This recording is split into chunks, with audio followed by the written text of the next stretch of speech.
Hello and good morning. Hey. Hey. How you Good doing? morning. You girl. Okay, we got to do the fun for Danielle and that daggum microphone. The crackling, Oh, the crackling therein. You can always give me some AirPods. Okay, we have to do that. Your mom, she. Good morning, everyone. Good morning. Good morning. Good morning. Good morning. This is going to be fun. Uh, this is gonna be fun. I know the time difference is there, but I want you to, if you need a cup of coffee. Oh my gosh! Oh my gosh! The one, the only, the lovely Gail Lockett in the house. I'm about to put some wrenches on you, girl. As soon as I figure out how to do it. What does that even mean? What is That foot means wrenches? she gonna be a moderator. I want you to be my moderator. Moderator for what? To monitor the chat. To Uh, monitor the chat. Yes, indeedy. This is exciting. Yes, I have the one, the only, Gail Lockett in the house. Good morning. Good morning, morning, good Deja. morning. Yes, indeed. Okay, let me get to what I need to get to so I can make her a moderator. Let me see what I need to do here. Okay. How do I do it? Oh. Okay, while I'm trying to figure this out, I want to give a shout out to Melissa Berrien of the uh uh Real Talk with Melissa Berrien last night. Okay, thank you, Gail. Last night I was on a live with Gail Berrien, and we were a panel of 6 amazing women. It was just girls' night, cocktails. We were sipping and just saying. You understand me? It was fun. We laughed. Your mother had an adult beverage. I can only handle one. Mm-hmm. It was so much fun. We laughed. Uh, it was, and what I really loved about it, I think all of us were married on there. Aw. But here's the thing, all of us were married, but different stages. Some have been married for over 20 years, some a newlywed, I think, within the last year, then me Oh. within 3 years. You had all different ages. I think I might have been the oldest one in there, but it was amazing. It was absolutely amazing. I had a wonderful time. So shout out to Melissa, Kombucha, uh, uh, Colette of Over the Top, Melissa Berrien live, and then Kombucha. I don't know Kombucha's site, but it was, and of course, Laquita from Blind Guy, his wife, their life. Oh, Then yes. there was another lady. She just launched her website. I mean her channel. I can't remember, but I will definitely look into. But I just had a really wonderful time with the ladies last night, and I want to give a shout out to them. Also, real quick, thank you, Gail. And I want to give a shout out to them. Thank you, Gail. Let me go to the wrench here. I think I found you. Okay. Okay. Oh, add moderator. I did it. I did it. I did. I did it. So before we get into it, I want to do my announcements first and foremost. Um, the music that you heard, the jazz music that you heard coming in, is my firstborn nephew, Rhyan Spunk Adams. He is a saxophone player and he is the bomb. He's been doing this thing for a minute now, since he was a kid. Um, so he can be found on Spotify. He can be found on Apple Music. I am Spunk on Instagram, for the jazz lovers in the house. Also, um, my public service announcement, I said that October is Breast Cancer Awareness Month. So during the month of October, I'm going to be saying, yes, go get the tatas checked out. Protect the tatas at all costs. Protect the first baby food at all costs. Get your mammograms, ladies. Get your mammograms. Okay? Get your mammograms, ladies. Very important. I don't think anybody in the chat has not been touched in some shape, form, or fashion by breast cancer. So this is very important. I know it's, and again, shout out to MTR, who found out recently, a young man, that he had testicular cancer. I think he's in his 30s. He just had a surgery. He's on the mend. But again, sometimes I know we don't like to check because we're scared to check. I know I was. We can be scared, but we got to do it anyway. We got to do it anyway. And I share on a weekly basis. I had my first mammogram at the age of 29 when there was a lump, a mass in my breast. I was scared to death because my child was 2. My one and only child is 2. But I've been getting them ever since because I was scared to know, but I needed to know because I needed to be there for my baby girl. Okay, so what we're going to talk about today, and I viewed this, a couple of clips regarding this, and I purposely did not show Danielle because she's not on the social media platform. Not really. So I wanted to get a reaction from her, and I wanted us to talk about it. Okay, so I'm gonna ask Danielle a couple of questions. Oh Lord. Yes. Oh yeah. Last month. God bless you, sir. I'm so sorry, Greg. Oh, I'm so sorry for you and your family. Yes. My condolences in every way. Absolutely. Absolutely. And I said, don't put it off, because again, I usually schedule mine during my birthday month. So that way I could remember. But of course, Rona threw everything off. So when I finally, I was not able to get it in May of 2020. So I think they did it in August or something like September. That. Well, no. Well, now I did it in September because I was trying to do it in May, but they wouldn't allow me to do it in May because it was not 12 months. So I needed to do it during a time that I could remember. I see. And that's one of the reasons that I would do it during my birthday month. So what I did was I scheduled it on Mama's birthday. So that way I knew I would not forget, because that was an important date, an important time for me. So if it's not your birth month, do it during a month that's important to you so you won't forget. Same thing for men, because men can get breast cancer too. Okay. Mm-hmm. Okay. Surely. And also men, I know y'all don't like to talk about it. Prostate exams. I'm just gonna keep it 100. Or as Chicago Rilla would say, shout out to Chicago Rilla, keep it 1,000 wow. So keep it 1,000 wow. So yes. Okay, so as we're getting to this topic, what we're talking about today, you saw the thumbnail, Iyanla Van Zant on the Oprah Winfrey Network. You don't know who that is? You're going to know in a minute. Then we got Rebecca Lynn Pope. I don't know Rebecca Lynn Pope, but I've heard about her. She was a matchmaker in the Atlanta area. Okay. Now we have April Mason, another woman in the Atlanta area who was a feminine image consultant, an expert, a matchmaker. All three of these women, all three of these women have since said that they can no longer assist primarily Black women in their endeavors for self-improvement. So wait, are these women Black or no? All three of them are Black. Yes. And are any of them married? Yes. Okay. Because I've never heard of them, so I have no idea. Okay. Yes. Yes, they're married. Okay. So what I'm going to do, and basically the gist of it is, Iyanla Van Zant came on the scene, way before you were even thought about, back in the 80s. Mm-hmm. And then she really, she had a lot of books about self-improvement, women empowerment. Yes, Rebecca Lynn Pope is married. Okay. I know that both of them, I don't think Iyanla is married anymore, but I know that both of them have been married. Okay. Gotcha.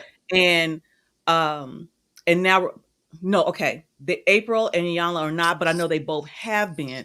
And it's kind of like what I'm doing here, based on the mistakes that they made. Mm-hmm. helping women because they learned from them and they wanted to help empower them, not only to empower them for themselves, but to be better women should if they want to be married. But it requires some self-reflection. So all of these women, I think April is younger than me, but I know Iyanla is older than me. I think she's closer to Mama's age. I think Okay. Rebecca Lynn Pope, we're in the same age group. I think April is probably younger than us. So all of these women are not just, fly by night. They've had some life experiences. They have had some successes and failures. They want to help women. But what these women have come to the conclusion as that Black women specifically, but I mean, women in general, Black women specifically, are basically too difficult to work with. And that's not surprising.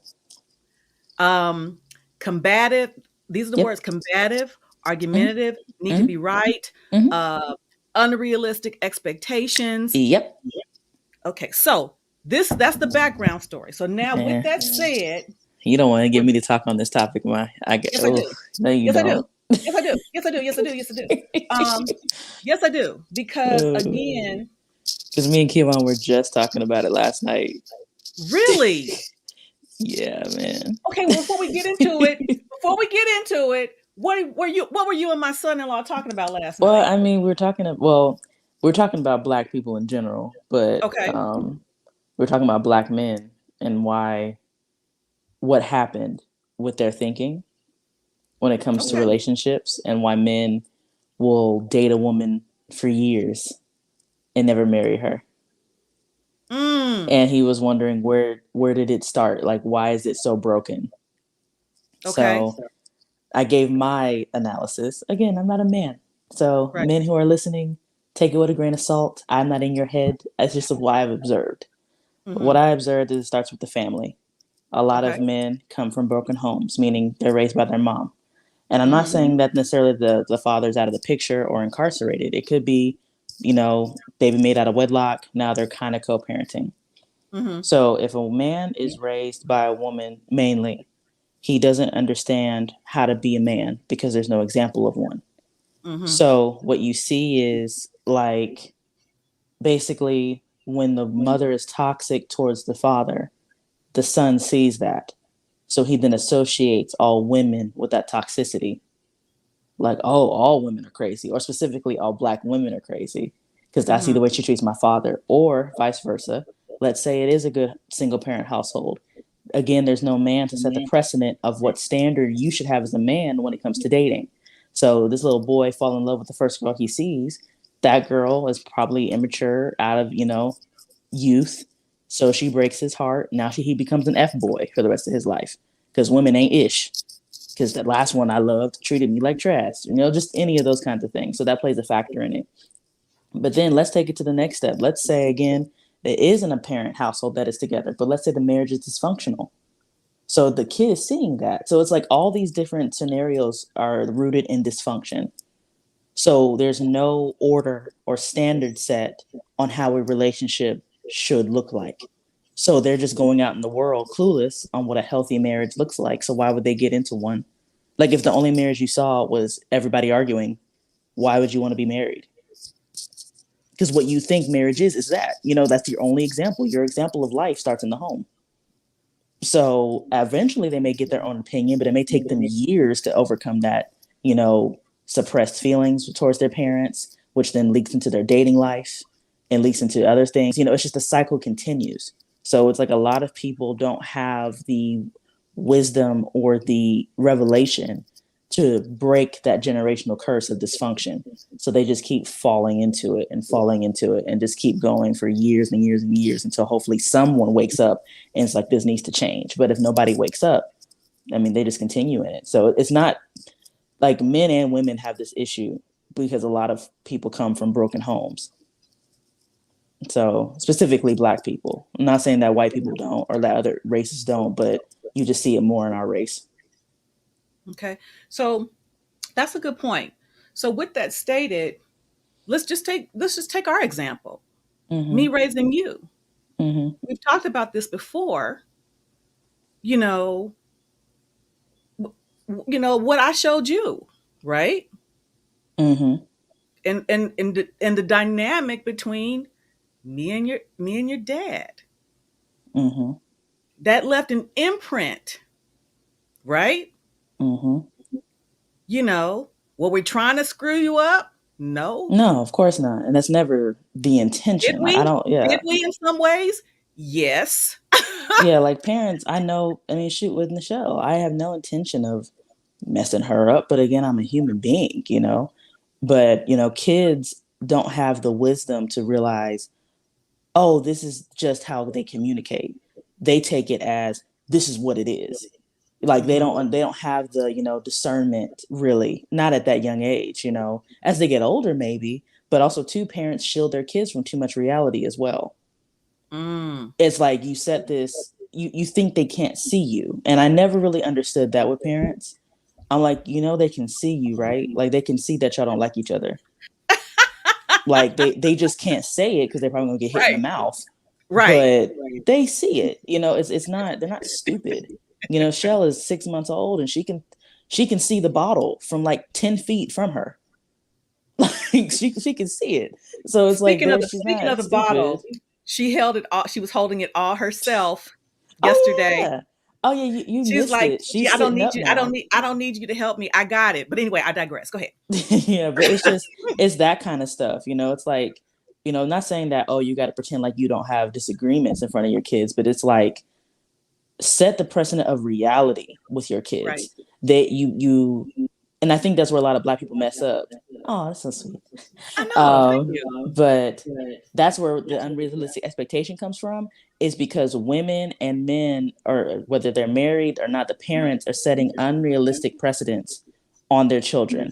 Like, so if you grow up in a household where it's just your mom may be telling you, don't deal with no man who ain't got no 6-figure job, or don't deal with no man who's not in shape and da da da, or don't deal with no all this unrealistic stuff because she's coming out of her bitter experience.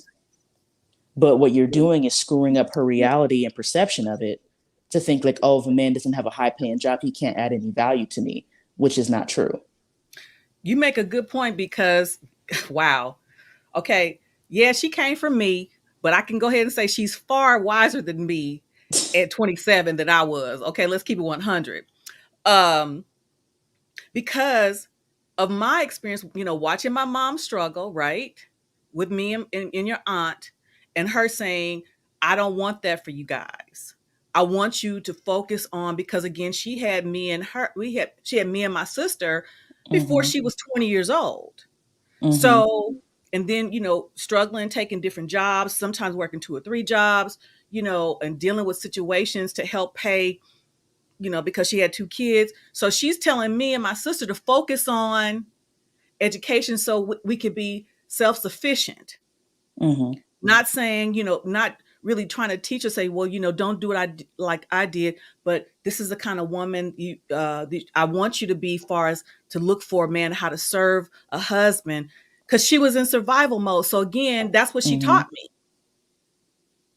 Exactly. And so same thing with me, because your father and I didn't work out. And I'm thinking, oh my gosh, I don't want my daughter to be, have to be, not be able to take care of herself. So again, inadvertently, I didn't tell you to focus on your education solely, but I did make that a priority for you to Mm-hmm. establish yourself, not Mm-hmm. saying to you, some of your best years, and again, wonderfully, you got the revelation, some of your best and most Your enlightened prime years. dating years. Yeah, yeah, the prime dating years are when you're in college. So while you're in college, use this opportunity to get to know a young man, have him Mm-hmm. get to know you. So again, you're absolutely right. Wow. Girl, you're smart. Did I Just a tell little you that? bit. Did I tell you that she graduated like number 86 out of 600 in her class when she Oh graduated from high Lord. school? Did I tell y'all that? Yeah, Mm-hmm. she did. My Anyway, husband was top of the class. He was above me. So. oh, and Mm-hmm. here's the thing: they met in college, but y'all were going to 2 different colleges at the time, right? No, we met. We went to TWU. I graduated from TWU. Okay. But I started at UNT. But I met him like my junior year, going into senior year of college. Yeah. Yeah, because it was 20. Yes, because I graduated May of 2018. and I met him in 2016. Yeah. So yeah, like sophomore, junior year. So he was going to you were going to UNT at the time? No, TW. I was at Okay. TW then. Okay, so both of y'all were at TW together. Okay. Mm-hmm. Yeah. So they met in college. So again, prime time. But Mm-hmm. again, we don't. So here's what we're going to I'm going to turn it over to Iyanla Van Zant. I love her. Wait, I think she has a show. I Yes. think Fix my okay, life. Fix my yes, life. Iyanla Fix My yes, Life. Yes. okay, yes. I was like, that name is sounding really familiar. Yes, I've been seeing her stuff on TikTok. That's how I found out about her. And I'm Because going to I go saw ahead. her before, but I just never. I don't Yes. have the O network, so I haven't seen the shows like that. Yes, on Clue Channel. Exactly. Hmm. Exactly. Exactly. And again, my daughter, if college is still relevant at the time, we're gonna have that talk, like for real, for real.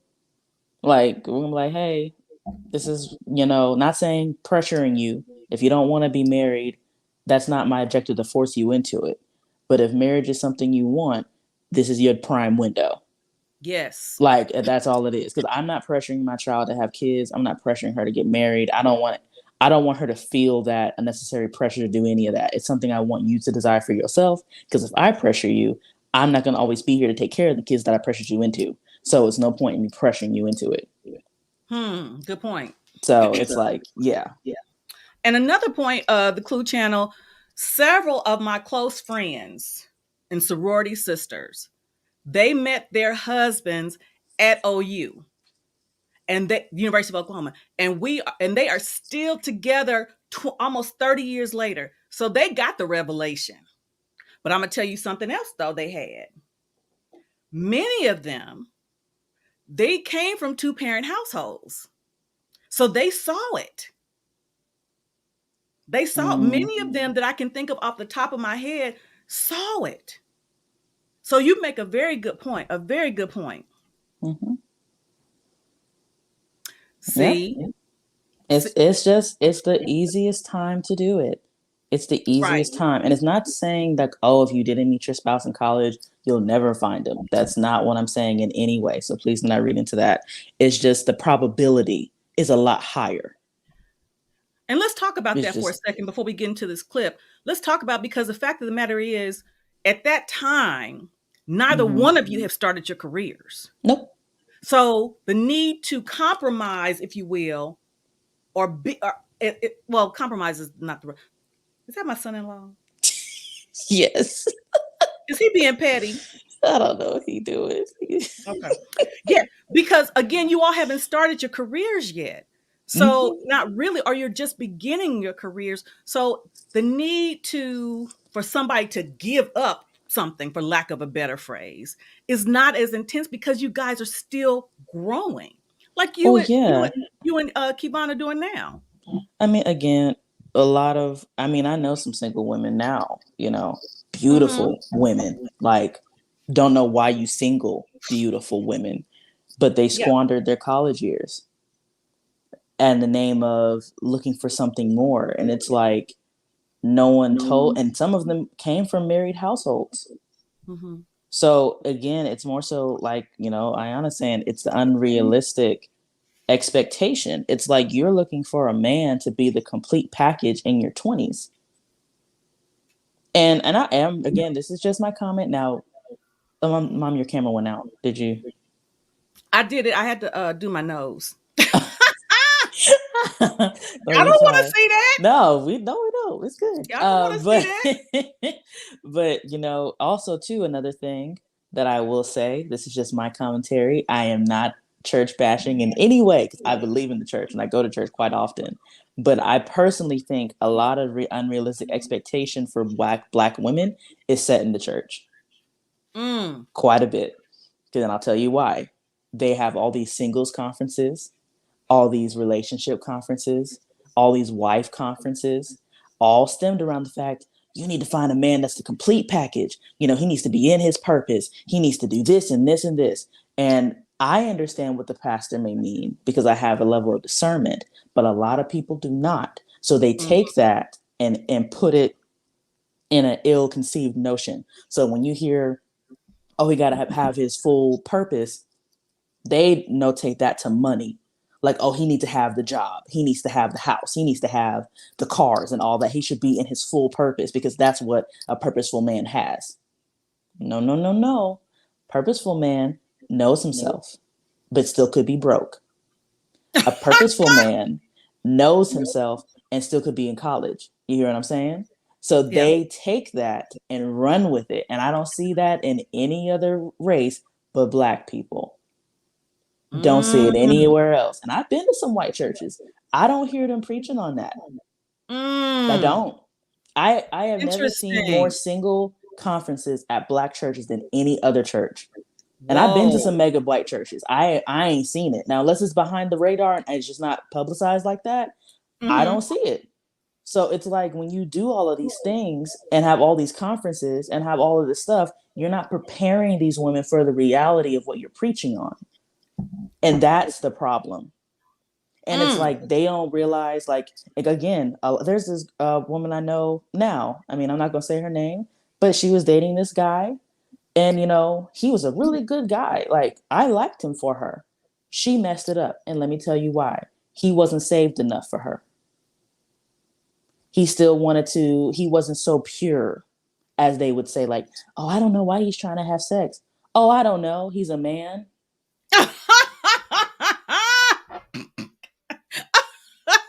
Are you crazy? I'm just Stop it. saying. It's just like, what do you expect? Would you rather him not want to have sex with you and hope that he's not gay? Like, Hmm. like what do you want? Like, you pick one or the other. Like, either he's interested in you and you have to set the boundaries for him to wait until marriage, or he's really not interested in you, but he's just dating you for the sake of dating you. So it's like, pick your battle here. It's like, if he's a Mm. good, I mean, my husband did not wait. He only waited for me. The only other woman he was with, they had sex like it was going out of style. So had I been like her, I would have missed out on my best man because he wasn't super saved. Like, it's called, you set the precedent, you set the boundaries, and let him know. And if he really wants to be with you, he will measure up. But you didn't really, what it is, you didn't have the self control to be dating in the first place. Mm. And you shouldn't have been dating to begin with.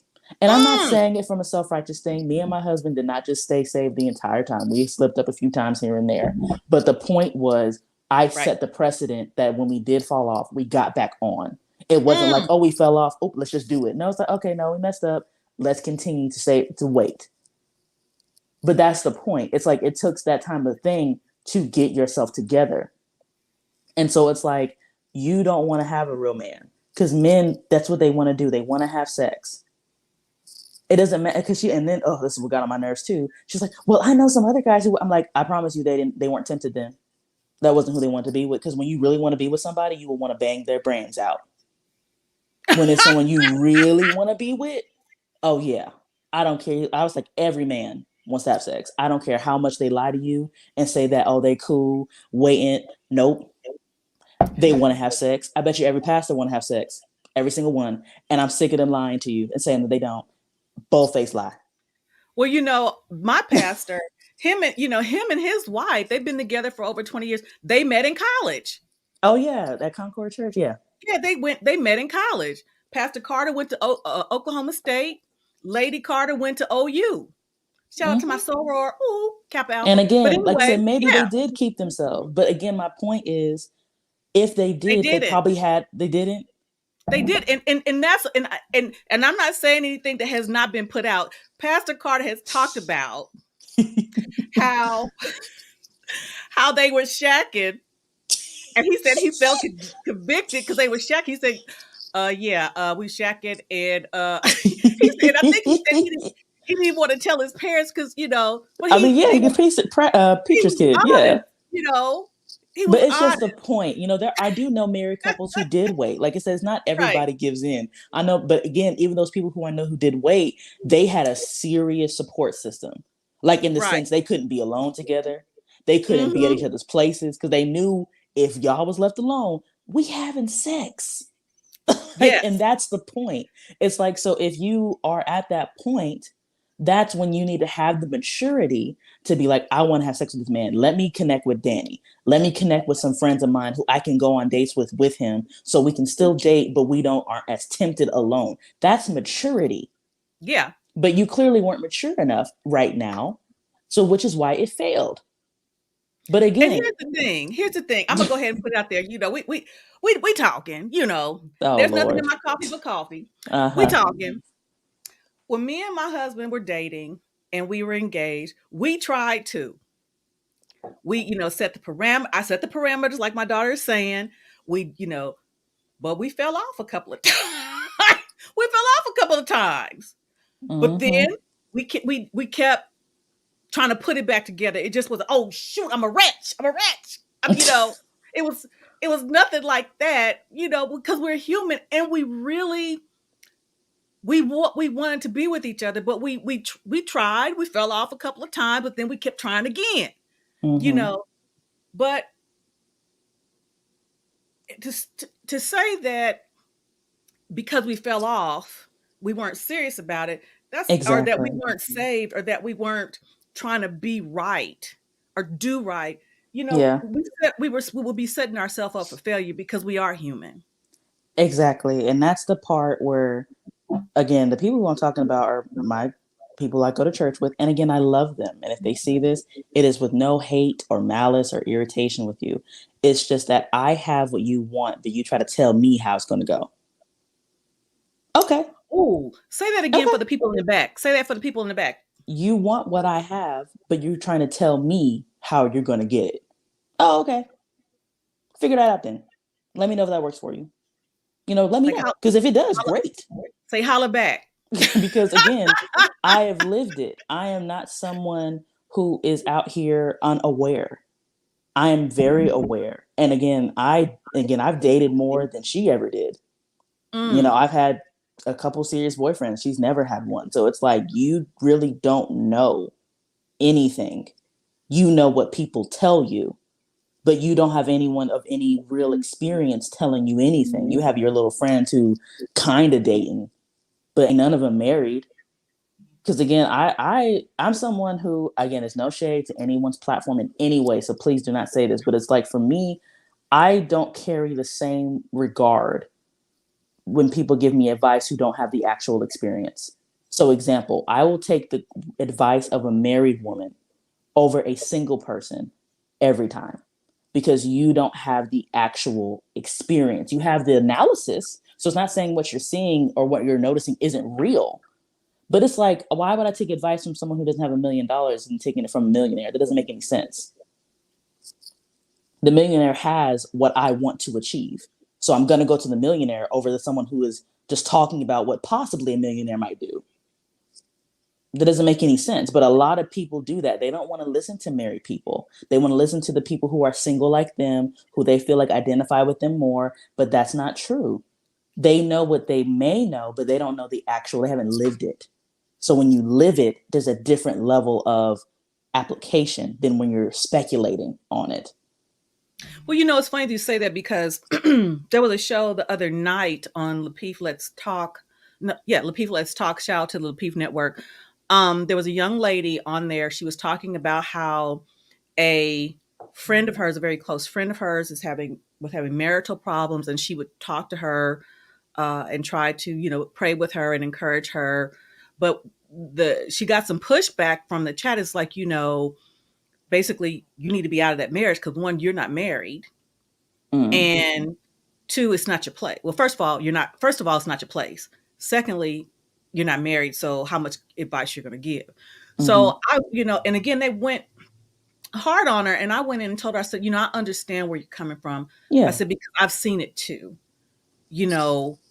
I have a relative that is in that similar situation, and I thought I was helping. But as someone that's not married, I cannot speak into your marriage, even though I see certain things and I have Mm-hmm. opinions. But it wasn't my place to insert myself. So, Exactly. and again, I also talked about the fact that before I was married, I thought I didn't think the way I think now, because again, I would remember, I can just use an example. I remember wanting to go out with some of my go out with my friends, and a couple of girlfriends would be or married, and they would say, well, I don't know, I need to talk with my husband. I'm like, what? Girl, you can go out. He don't control you. But Mm-hmm. again, I was coming from a place of not of ignorance. Because again, Exactly. as a married person, you do defer to them first. Because single women thinks that's control. Married women Yes. know that's respect. You Ooh, respect his say it time. again You for the people in the respect. back.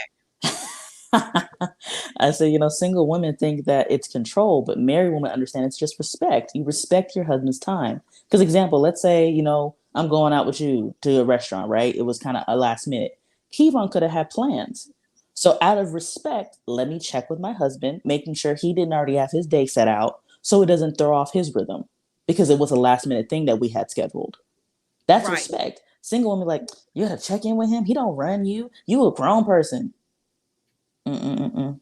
You would do the same thing if he was doing it to you, and you would feel some type of way if he just dipped out and didn't tell you nothing. And it's even more so now that we have a child, because if he's been on daddy duty all day, he may want to break. He may want to go play the game. He may want to go out to eat with his boys, whatever. So out of Mhm. respect, I have to check in to make sure you're good with this time.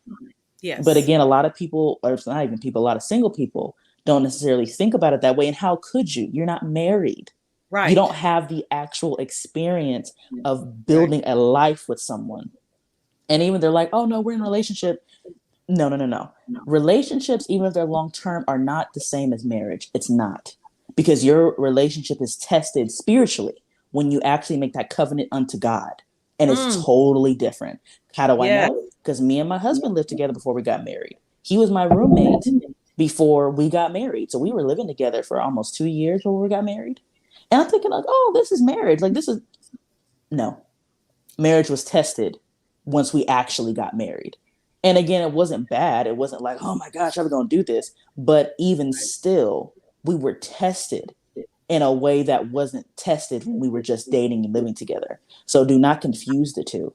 It's not the same. There is a spiritual connection and a spiritual test when you come into covenant under God and officiate the relationship in marriage. It's just not the same.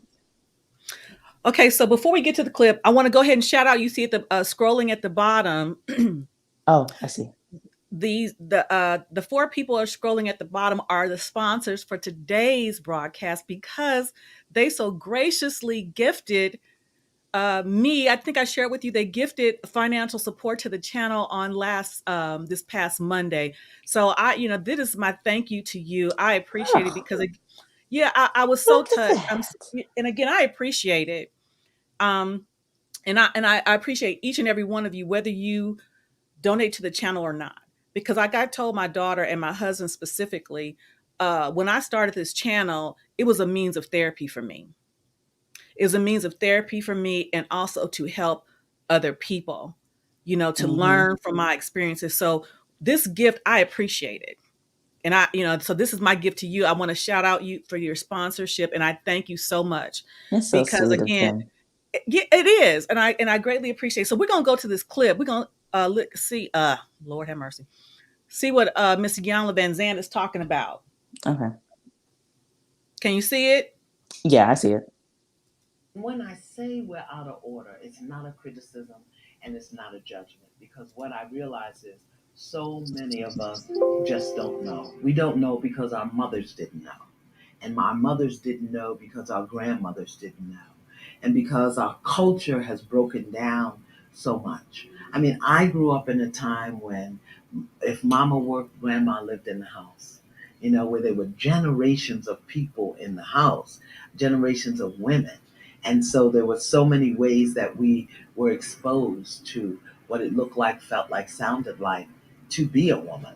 And now those things just don't happen. Where are we learning not only what it means to be a woman, but what it means to honor your body? Not just take care of it with exercise and diet, but honor the way it looks like, honor the way it develops, honor the way it unfolds, know what's going to happen to you.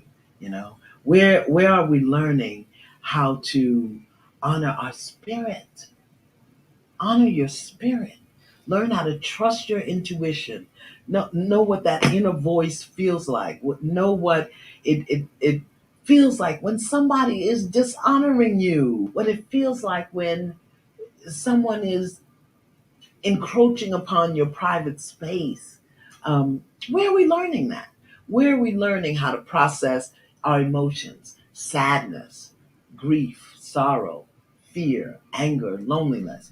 It's important for everybody, but it's really important for us as women and women of color, because when we don't have this information, then we begin to accommodate and tolerate dishonoring situations and people.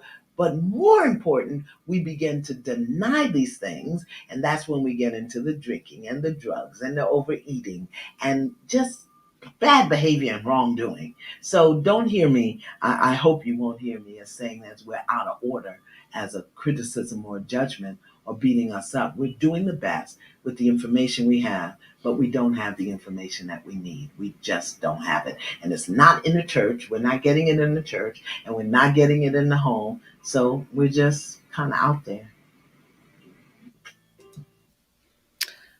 Okay. Mm-hmm. Your thoughts on that? I think she's 100% correct. I literally, before I watched it, talked about the stuff at the church, man. Like, I'm serious. Like, we're not getting it. It's like, I wanted to, at one point, I might change my mind. I don't want to now.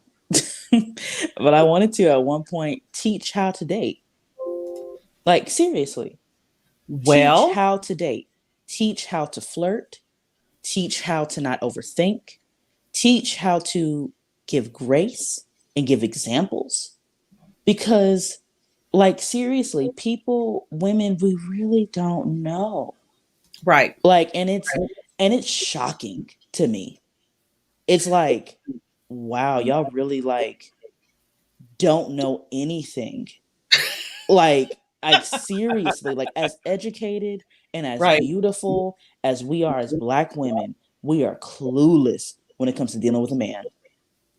We are. Clueless. Because again, a lot of us, again, it's not, so anyone listening, please, I am not trying to call you out. I'm not trying to offend. It is just an observation. We Mm-hmm. put so much work into how we look on the outside, Ooh. and we miss everything we need to do on the inside. Ooh. Mm, Everything. The mm, whole, again, I'm not anti makeup. I'm just not wearing it today because I was sleepy. I love makeup. I think it's great. I love the lashes. I want to get my eyebrows done. I think it's great. But I have a beauty that I don't need to do that because I mm, understand who I am on the inside. So I can walk confidently with no makeup on because I'm like, I'm gorgeous. What you mean? mm. You Yes, know? honey. So, but when you spend so much time, wearing 6 layers of makeup, having these ridiculously long eyelashes, getting boob jobs, getting butt lifts, all these things to make yourself think you're making yourself look attractive to a man, that's not what's attractive to a man. Again, now I told you this yesterday, Ma, but I'm gonna just tell y'all because I thought it was hilarious. So I'm listening. I went to Target yesterday to pick up something from my office. Yeah. And again, I'm wearing workout gear, y'all. I'm not out here trying to catch nobody. I'm in here minding my business and just living life. I had someone try to talk to me in my mama's car. Like, he literally pulled up next to me, was like, trying to spit his little game. I, of course, rejected him very sweetly. I was not mean because I know it takes confidence to do that. But the point is, I had no makeup on, I had no heels on. I was in sneakers, a t shirt, and leggings. That's it. Like, and he wanted to stop my day to let me know how beautiful I was. And that's the point. Men do not obsess about the things we women do. My Mm. husband prefers me with no makeup or like minimal. He cares that my hair is done, obviously. I don't want to look out here looking ratchet, but I can wear no makeup with great hair and be perfectly fine. So it's just men like natural stuff. So it's like when you wear all this unnecessary stuff, it's not really attracting any men of substance because they don't care. Like, especially they don't care if you look like a total different person with makeup on. That's just false advertising. The Like, old it's bait just and like, switch. it's The like, what bait the and heck? switch. Who are you? I wear makeup to highlight my beautiful features. I don't wear it to hide anything, you You make a know. good point. I have freckles all over my face. Mm-hmm. Good morning, Melissa. I just shouted you out because we had a fun time last night. Um, but I have freckles, and I remember one time I got some makeup, got my face made up for some type of something, and they were putting so much makeup on it was covering my freckles. I'm like, no, no, no, no, no, no, I don't want that. Mm-hmm. I said, I like my freckles. I want Mm-hmm. them to show, you know. I just didn't, So again, like you said, I wear it to accent, not to completely look different. And a lot of things, like you said, men are not, they don't care about. They just don't. My Yeah. husband loves when I wear my natural hair, which is, this, but he knows too that I like to get into character and I twitch up my hair. Mm-hmm. It's an accessory, but I don't make it to where is that he doesn't know what I look like. Exactly. Like, Kevon, he likes these crochet dreads. I'm about to start doing sew-ins next month. He likes long hair on me. It's just different stuff that he likes. Like, but it's like the point is, I think with my hair, my hair's a lot of work. So the chances of y'all seeing my hair slim, very slim. It's a lot of hair. It's big. So you're gonna see me in different type of styles. But it's not because I don't love my hair. It's just a lot of work. And I got a child and I don't have time. But I think you should always embrace who you are in the sense that you should never feel incomplete in your naked self. And if you do, you need to feel, do some soul searching with that. And I'm not Okay, saying what.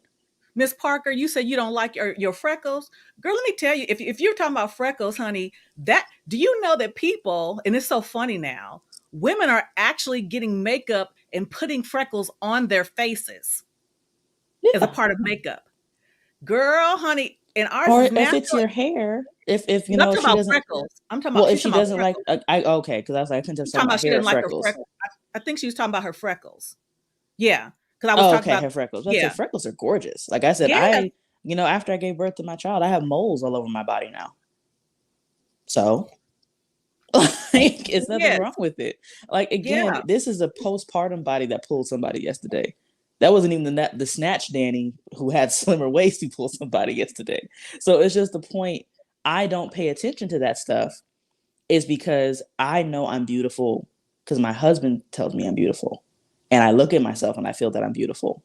And at the end of the day, that's the only person who I care about who thinks of me is my husband.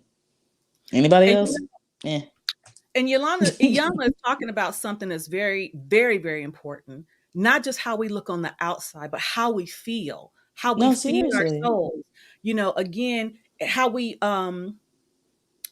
take care of our bodies to include who we let inside of our bodies. Hello. Absolutely. And again, that's a whole nother time for a whole nother Hello. topic because again, y'all don't know my past. I haven't really talked about it, but and my mom, you probably don't know the fullness, but I was someone who didn't value her body enough in my younger years. Did not. Tolerated a lot of foolishness that I shouldn't have. But again, who I didn't have the example from a man on how I should be treated. So I was just letting them tell me how to be treated. And so a lot of this that I'm speaking on, I'm not saying it from a prejudicial or like, self-righteous. I'm saying it because I've been there. I was on the other side of just allowing any ninja in my life, just allowing any kind of foolishness in my life. And now that I'm on the other side of that, I weep for the Danielle of past because she didn't know what I know now. Don't make me Women, cry. Don't make me cry. Because I feel you. I feel you. because I I feel you. want to help women, but it's like Yeah. at some point, when are you going to be honest with yourself that you really don't know what you're doing? Seriously, like how many more heartbreaks? How many more men in and out of your life and your child's life? How many more is it going to take for you to realize I really don't know what I'm doing and I need help and I need to get this theology or this thinking that I know what kind of man is or how a man is supposed to be when you clearly don't. And it's okay. I'm not saying it to be bashing to you because I didn't. It took a lot of prayer, a lot of Jesus, a lot of therapy, and a lot of consistency for me to rethink the way that I think now. And it's just one of those things that I don't want to see more single Black mothers. I really don't. I want so many people to be married, but at the end of the day, do you really want it for yourself? And if you don't, it's okay, but be honest because you're messing around with someone else's husband if you don't. Oh, speak on it. Speak It's like on I told Kevon yesterday too. I was like, I really don't think people like the idea of marriage, like they like the idea of being rich. They like the it. idea. You know, it sounds cool. It's like, oh yeah, but like the amount of work and the amount of consistency and the amount of discipline that it takes, you really don't want to be married. Not really. And if that's okay. It's just be honest. That's the issue that I have. It's like stop lying to yourself and to that man. If it's a woman, and if you're a man, stop lying to that woman because you're wasting her time. And like again, like I'm not gonna say his name because I'm not trying to call anybody, shout anybody out.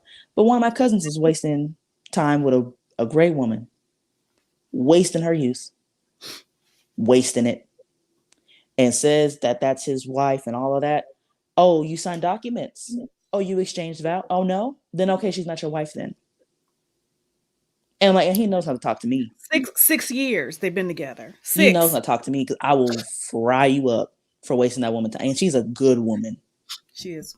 Good woman. She got her Servant heart. issues. She got her issues. As every woman does. But she rides with him. And it's like, hard. It pisses me off to the point that I'm just like, don't talk to me about no relationship problems. Don't do it. Because I'm going to fry you up. Because it's like you are doing this to her. At this point, she is holding out hope for you. Okay. And here's the thing, and I got another clip. Because here's the thing, we got to be honest here. There's this whole narrative of what women for the streets. Women for the streets. Wait, what? What is that? Women for the streets. Women for the streets. Basically, you got your body count or whatever. You know, I'm talking about body count. Okay. Oh yeah, I have a high body count. So what happens though? Let's just we're gonna table this, but I got to say this here. What makes a woman for the streets? Because many women, I'm not gonna say all, but many women are investing in relationships that don't amount to anything. Time is being wasted. Youth is being wasted. Yes, she's allowing it. Why? Because she loves him. And you're absolutely right. Oh, yes. No, you're 100% right. Trust me. Before you cut, she's allowing mom talk, it. I was about to say, it's still on her too. Like, trust me. It's on her to leave. But again, no. we messed ourselves up because, again, we allow because we believe if we stick it out. Men do it too. And I guess this is where I get I am a lot less emotional than my mom. Yeah. I'm more logical. Get that, I guess, from my dad. Because I give ninjas time limits. Like from the jump. Kevon had a time limit. Other people if I was dating you and took you had a time limit. Because I understood my 20s were valuable. And I'm not wasting it with just anybody. Like, I ain't got that kind of time. But I think, I don't know. Again, it could just be God's hand on me and the Holy Spirit revelation. I don't know what it is, what makes me so different. But I understood it early to not waste my time with just anybody. Because time I can't get back. I can get money back. I can get my body back. I can get a house back. But I can't get time back. Ooh, you show right about it. So it's like, if I'm investing in you, you need to be worth it. And if you don't prove that investment within the first year, I will replace you. It doesn't matter how much I love you. I will intentionally break my heart so I can make room for somebody else. And you know what? Here's the thing. Iyanla is kind of talking about that. She's kind of talking about. Oh, yeah. I just saw it. He said, I say ninjas to keep it clean. Yes. Because you know what I'm trying to say. Yeah. Iyanla is talking about when she said when people are encroaching in our space, because what it amounts to, and this applies to men and women, we don't value ourselves enough. Facts. Because we don't know any better. But to get back to the topic, the reason why women like Iyanla, Rebecca Lynn Pope, and now April Mason are pulling out from helping women because women in general or just Black women? Sorry. Well, women in general, but Black women specifically, I believe. Even though they didn't say it. So they're not helping any races anymore. They're just out of the dating. They're out of the dating, matchmaking, because I think these women primarily were working with Black women because we say we want to be married, but we mean sometimes. Oh, not sometimes, we're mean. So Like, here's another clip of Iyanla, and as I was watching, I'm like, dang. So let's look at this clip. okay. Bring this. I'm like, dang, we really. And I'm gonna ask you, ladies, when you watch this, ask yourself if you can identify with any of this, or Oh if you my. know anybody like this, if Oh you've Lord. been anybody like this. Oh Jesus, help. It's going down. It's going down. It's going down. I get the whole don't fight in front of your kids thing. I pushed her. I slunk her this way. I slunk her this way. And I put her in a headlock because if I'd have hit her, I would have hurt my sister. Do you understand what I'm saying? So my kids did see me throw her from this room to this room to this room. And finally, I'm tired. I'm too old to be slinging you across the head over there. And I'm giving out a breath. And she said to me in a headlock, our relationship will never be the same. I said, you're absolutely right. Let me just say this to you, Miss Nicole. I don't do violence. I don't do violence among women. Because I don't do violence. Because I stood up, that was violence? You're unsafe. You are not a safe person.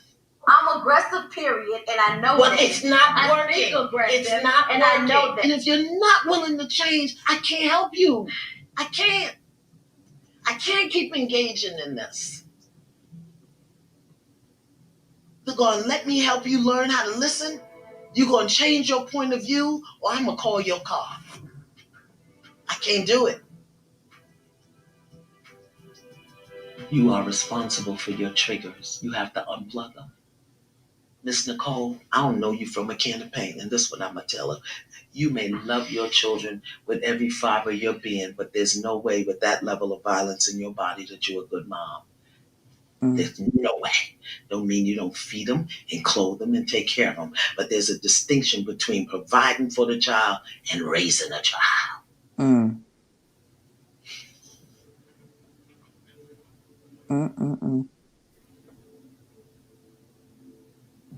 You're right.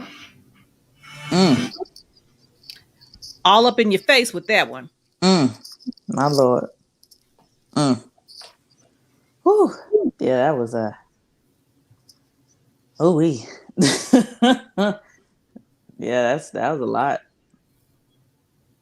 That was a lot, man. It's unfortunate.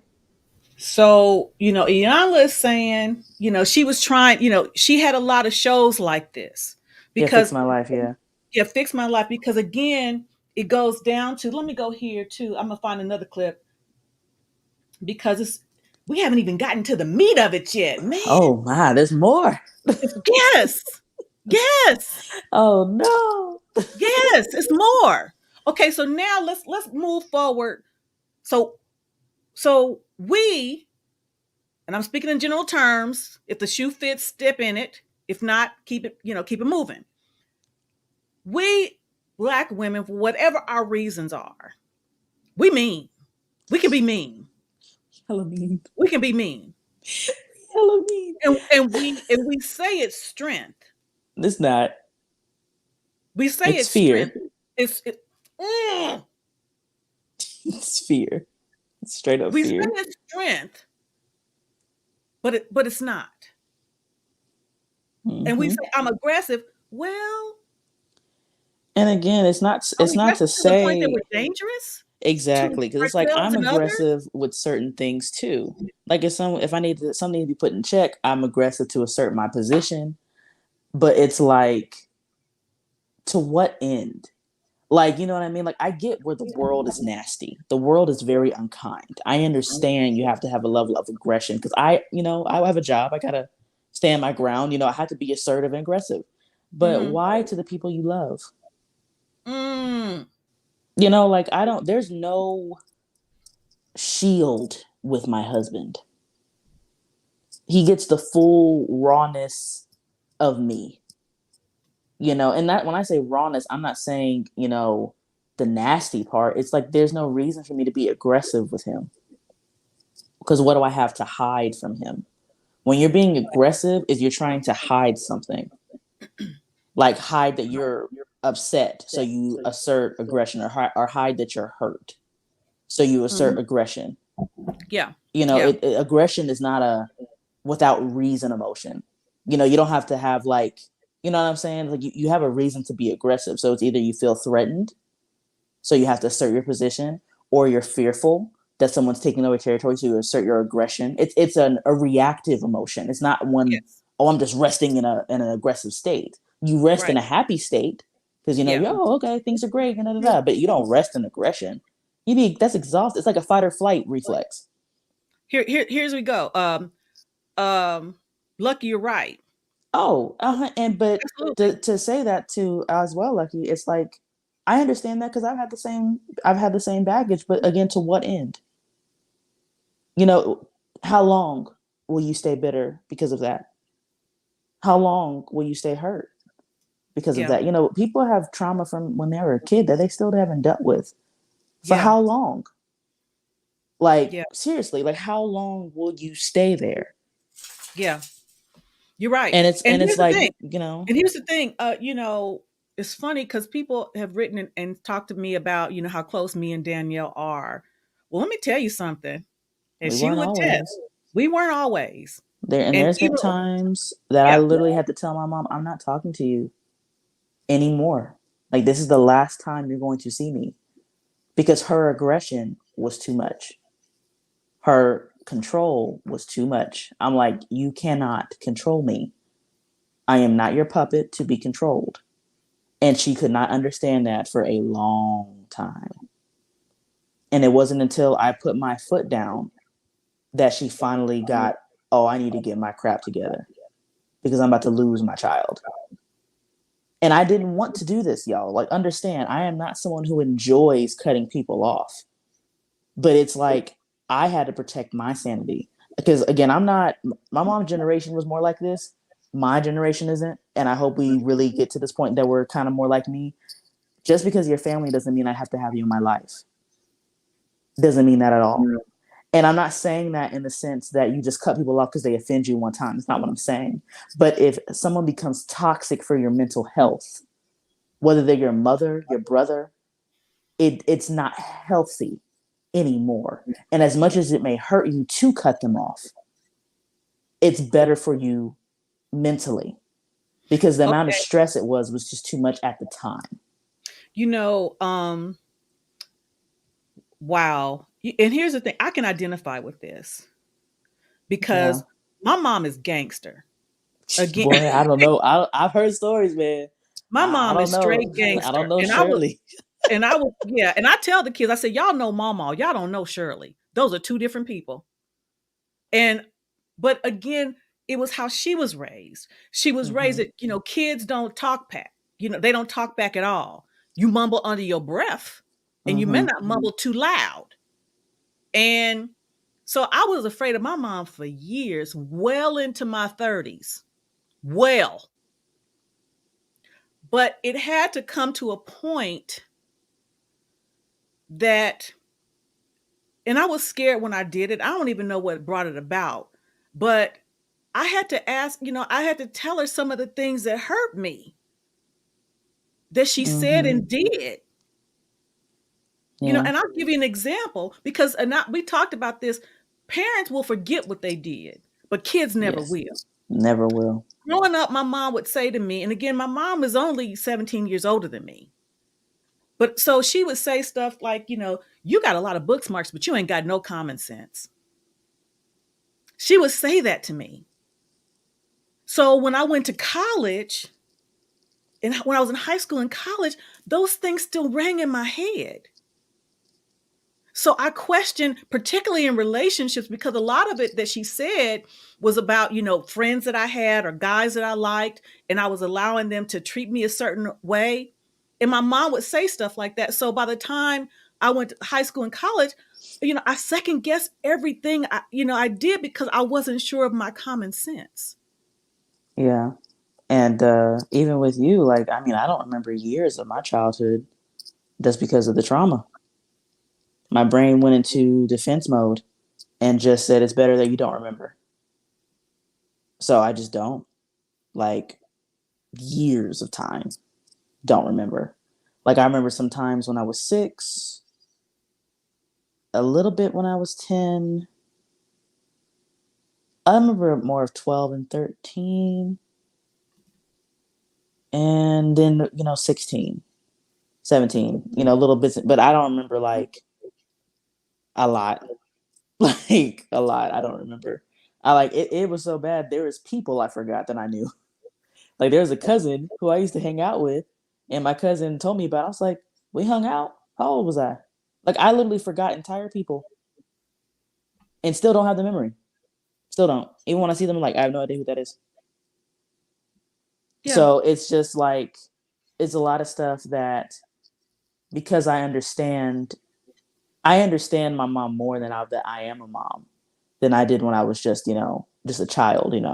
So a lot of stuff that she dealt with, I'm not hard on her or out here just like, you ruined me. Like I'm not on any of that. I got counseling. I got, worked it out with Lord and prayer and got into different things to help me combat those emotions and stuff so I can be secure in myself. But now that I have a daughter, I understand I'm not someone who thinks because she's 6 months old, she doesn't see me. That's what I take into account. I understand she sees me from the time she is born. Like she may not be Well, able not to only that, process it, but she pays attention is my point. and it's funny because I don't want to digress too much, but I forget where I saw it on is that your children connect with you even before they are born because they're inside of you growing, and a child can tell. They feel everything that you feel, even from the womb. Mm-hmm. Even from the womb. So, when going back to having a conversation with my mom, because I was afraid of my mom for a long time. And it's so funny, you don't intend, but you do what you see. I remember in Mm-hmm. high school, my friends, you say, Terry, your mom is so mean. Your moms look mean. Danielle, didn't your friends say the same about me? Yeah, but they liked you though. Like they said you was mean because you had like this scowl on your face. But like they liked you though, like they was always wanting to come over the house. They're like, Miss Jones, she tough, but she cool. So it's like, because I mean, it wasn't to that extent. I would say you were probably better when you had your good times emotionally. So like, because we had a lot of fun times from what I can remember. Like, we had um people over the house. Like, I think on the house in Virginia. Virginia Beach. Yeah, it was like the spot. Everybody wanted to come over and have movie nights and come over and do crab boils and those times. So it was good times. It wasn't like just horrible every day, y'all. Like it's just anything that was bad, I just don't remember very much. So it's like that's where you were better in the sense that you weren't just like to be feared by everyone. It was more so that they knew you didn't play. That was more so of that. It was like, yeah, no, Miss Jones don't play with her. Like they knew then, like, yeah, let's not because Danny mom crazy. Like Well, here's another thing. Me and my mom, like I said, me and my mother had a talk, and she said, she apologized for some things, just like I had to apologize to Danielle. And my mom said, she just didn't know. And it's kind of like what Iyanla said, growing up, even if your mom or whatever was working, you had several generations in the house or around to mold women. I talked to my husband. He says that, his grandmother's house with his grandparents was a house that everybody went to because the parents had to work. So they took all the kids over to the grandparents' house, and the grandparents basically raised the kids in a sense, not raised them, but basically there was no daycare. The yeah. grandparents' house was the daycare. So they saw Paw and Grandma doing that thing. So even though they may not have seen it all the time from the parents, or if there Mm-hmm. was a single parent, they saw the dynamic somewhere. We have lost that. We don't see it. So again, it goes back to these expectations because we don't see the blueprint. So now, Mm-hmm. the clip we're going to watch right now, this is a kosher clinician. I love him. Shout out to the Who? kosher clinician. He's a Kosher YouTuber. clinician. Yeah. He's talking about April Mason and why she has basically decided too that, Black women, we, women in general, but we're talking about Black women right now. We are self-sabotaging because of these unrealistic expectations. Oh And even yes. when women like Iyanla, Rebecca Lynn Pope, um, April Mason are trying to help us, because we get so much in our way and won't listen, they just like, I'm done. Because here's the thing, Yeah. when you are a therapist, and for my therapists out there, even if you are an advisor or consultant, when people are pouring things into you and you're trying to help them, and it still does something to you because you're taking in all their stuff. And if you don't see any benefits of the stuff they're putting into you as you're trying to pour stuff into them, it's like, okay, this is taking too much out of me. Absolutely. Like I said, that's why I told my husband, I used to be the person before, doing these podcasts with you, like, oh yeah, I'll stay on the phone with you and talk. Not anymore. My time ain't free. No more. Mm-mm. I'm not doing it. Like, I refuse. If that makes me a bad friend, I'll be that. I surely will. Because you don't, not even reverence is the right word. You don't take me seriously. That's the word. You think I'm just some run of the mill female just giving you some advice. Like, oh, it's just Danny. Okay, just Danny gonna be charging too. Just Danny ain't free no more. So don't be calling me with your problems. Oh, go watch my mom's podcast. They'll give you some advice. Oh, you crazy. Okay, I'm let's look at serious. that. I ain't doing it no more. Mm-mm. Okay, so let's look at this. I love the Kosher Clinician. Shout out to the Kosher Clinician. I love his analysis. So let's look at this and we're going to come back. And while we're watching this, I'm going to recharge my coffee. The Kosher Clinician. I had a discussion on today, and that discussion on today more or less verifies my point of reference as it relates to modern women and their fickle nature concerning what they feel that they deserve in a man. When men bring these topics to discussion, when we talk about the temerity of many modern women, oftentimes men are often chided. And many will say that, your mama is black, who hurt you, or you hate black women. But in this ongoing theme of the modern woman and her unrealistic expectations, there's a woman by the name of April Mason that has more or less called herself to the clarion call to say that she herself is finished with modern women and their expectations for what they think they deserve and or want. I created a term called kosher hypergamy, and then also a term called carnal hypergamy. Most women of the past had a mindset that was similar to kosher hypergamy. Kosher in Hebrew was more or less tied to the Levites, and kosher means to be clean, but also it means to be fit and proper. And it's not fit and proper for some modern women to assume that just because they're a woman, they deserve the best or the top percentages of men. April Mason has proven my sentiment, and she's proven the sentiment of many men in America as it relates to the modern woman and her more or less exploitative nature concerning what she wants. There are many men in this space that feels that a woman should get, all her bills paid for just because, and I disagree with that. Unless she earns the right to be in that man's life, unless she earns or more or less bringing something to that man's life, then I'd say she doesn't deserve it. I want you guys to explore what April Mason is talking about, because April Mason is adding some credence to the conversation. This is what April Mason said in the past. April Mason said, "Why am I closing my dating academy and getting out of the business of helping women in this way?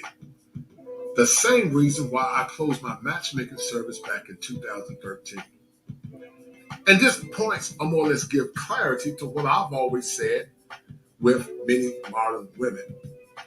Many modern women, unfortunately, some of our black women have thinking errors called magnification. They magnify their own worth at the behest of the black man. And there was a time when men and women both came to the table with high expectations, and they got a fair exchange, because in fair exchange, there is no robbery. Most women 30, 40, 50 years ago were wife ready. Many were virgins or didn't have a high body count, or many didn't even have children. But we live in a world now that some women actually mock and laugh at men that make $50,000. And they feel like they deserve the best. And I say no man or woman deserve anything. You are what you've earned. As BJ Edmore says, that water seeks its own level. Shout out to him. But back to the discussion with April Mason. April Mason is proving my point, and she's proven why many men in America are walking away because they're tired of the excessive behaviors of many modern women. I know there are some men in this space that are advocates for marriage, and while I'm not against marriage, I believe in it. I don't feel that most men are getting what they want as it relates to the modern woman. And so you can work hard, you can give a woman everything, and that's still not a guarantee that she won't turn a deaf ear or turn the other page to go to a man that can give her more, because that's exploitative. That's carnal hypergamy. Carnal comes from the word carne, which in Greek means meat. And just like a predator, an animal or a lion, many modern women are very predatory as it relates to the exploitation of men. And there's a condition that I've labeled called taxation without representation and the mental breaking of the American male. And that mental breaking has caused many men to have a chasm as it relates to them being involved in relationships. To more or less segue what April is saying, April says after 10 years of helping women in this area, it's time to move on. I've had dozens of success stories from women who are now married, engaged, or dating high caliber men. My track record speaks for itself. However, and this goes back, here's a caveat to what I've been saying, the majority that comes to me have unrealistic expectations, the selfishness, fake everything that they should be chosen just because they have vaginas, good look, and entitlement, and just mean not knowing the difference between a woman and a wise woman will fight you to be strong. And that's what I said before in the past. This woman is reverberating my main sentiments. Many modern women have thinking. Okay, so we're gonna watch the rest of it, but I want to get your thoughts so far, Danielle. Here's the thing. Well, Lucky, you're absolutely right. I was going to mention that because I wanted Okay, go ahead. to. Go ahead, Danielle. Goodness gracious, sorry. So this is the thing, Lucky, and just anyone who feels the same. I get why they harbor on women more than men, and let me tell you why. We have what the men want. We have the vagina, which means we set the precedent of how the relationship would go. So, example, there can't be any F boys if every woman exists because they'd have to get in line. Say that again. You broke up. Oh, sorry. I was saying, I see why they harbor on women more because women set the precedent of how a man will act. And I'll explain why. There can't be any players if every woman had a standard. They couldn't exist. They would have to get in line because there's no one there for them to play with. You see what I'm saying? So it's like those men only exist because women allow them to.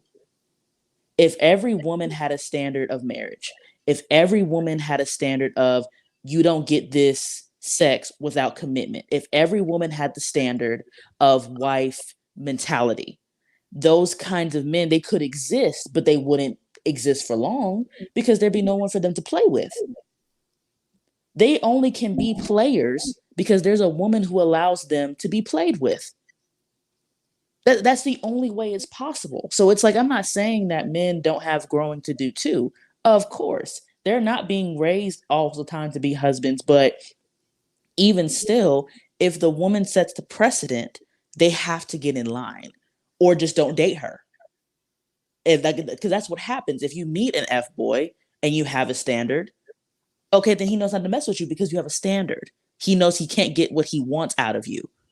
But if he can manipulate you out of your draws or out of your time, then it's because you didn't have the precedent set. And I'm saying that from experience because I have dated F boys because I allowed them to do that to me. Me too. It's what it is. It wasn't he tricked me and forced me to have a relationship with him. No, I allowed it. But when I set a standard for myself, I attracted a man like my husband. But here's the thing, you're right. You said out of order women wouldn't exist if men didn't use them. There's some truth to that. There's So some truth, yeah. my point is it's the questions of the chicken or the egg. Exactly. There could, contributing factors on both ends. Because again, if I didn't allow myself, because I allow what I'm trying to say.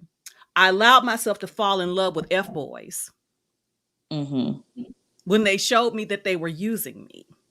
And I'm thinking I'm going to change them, but I'm not.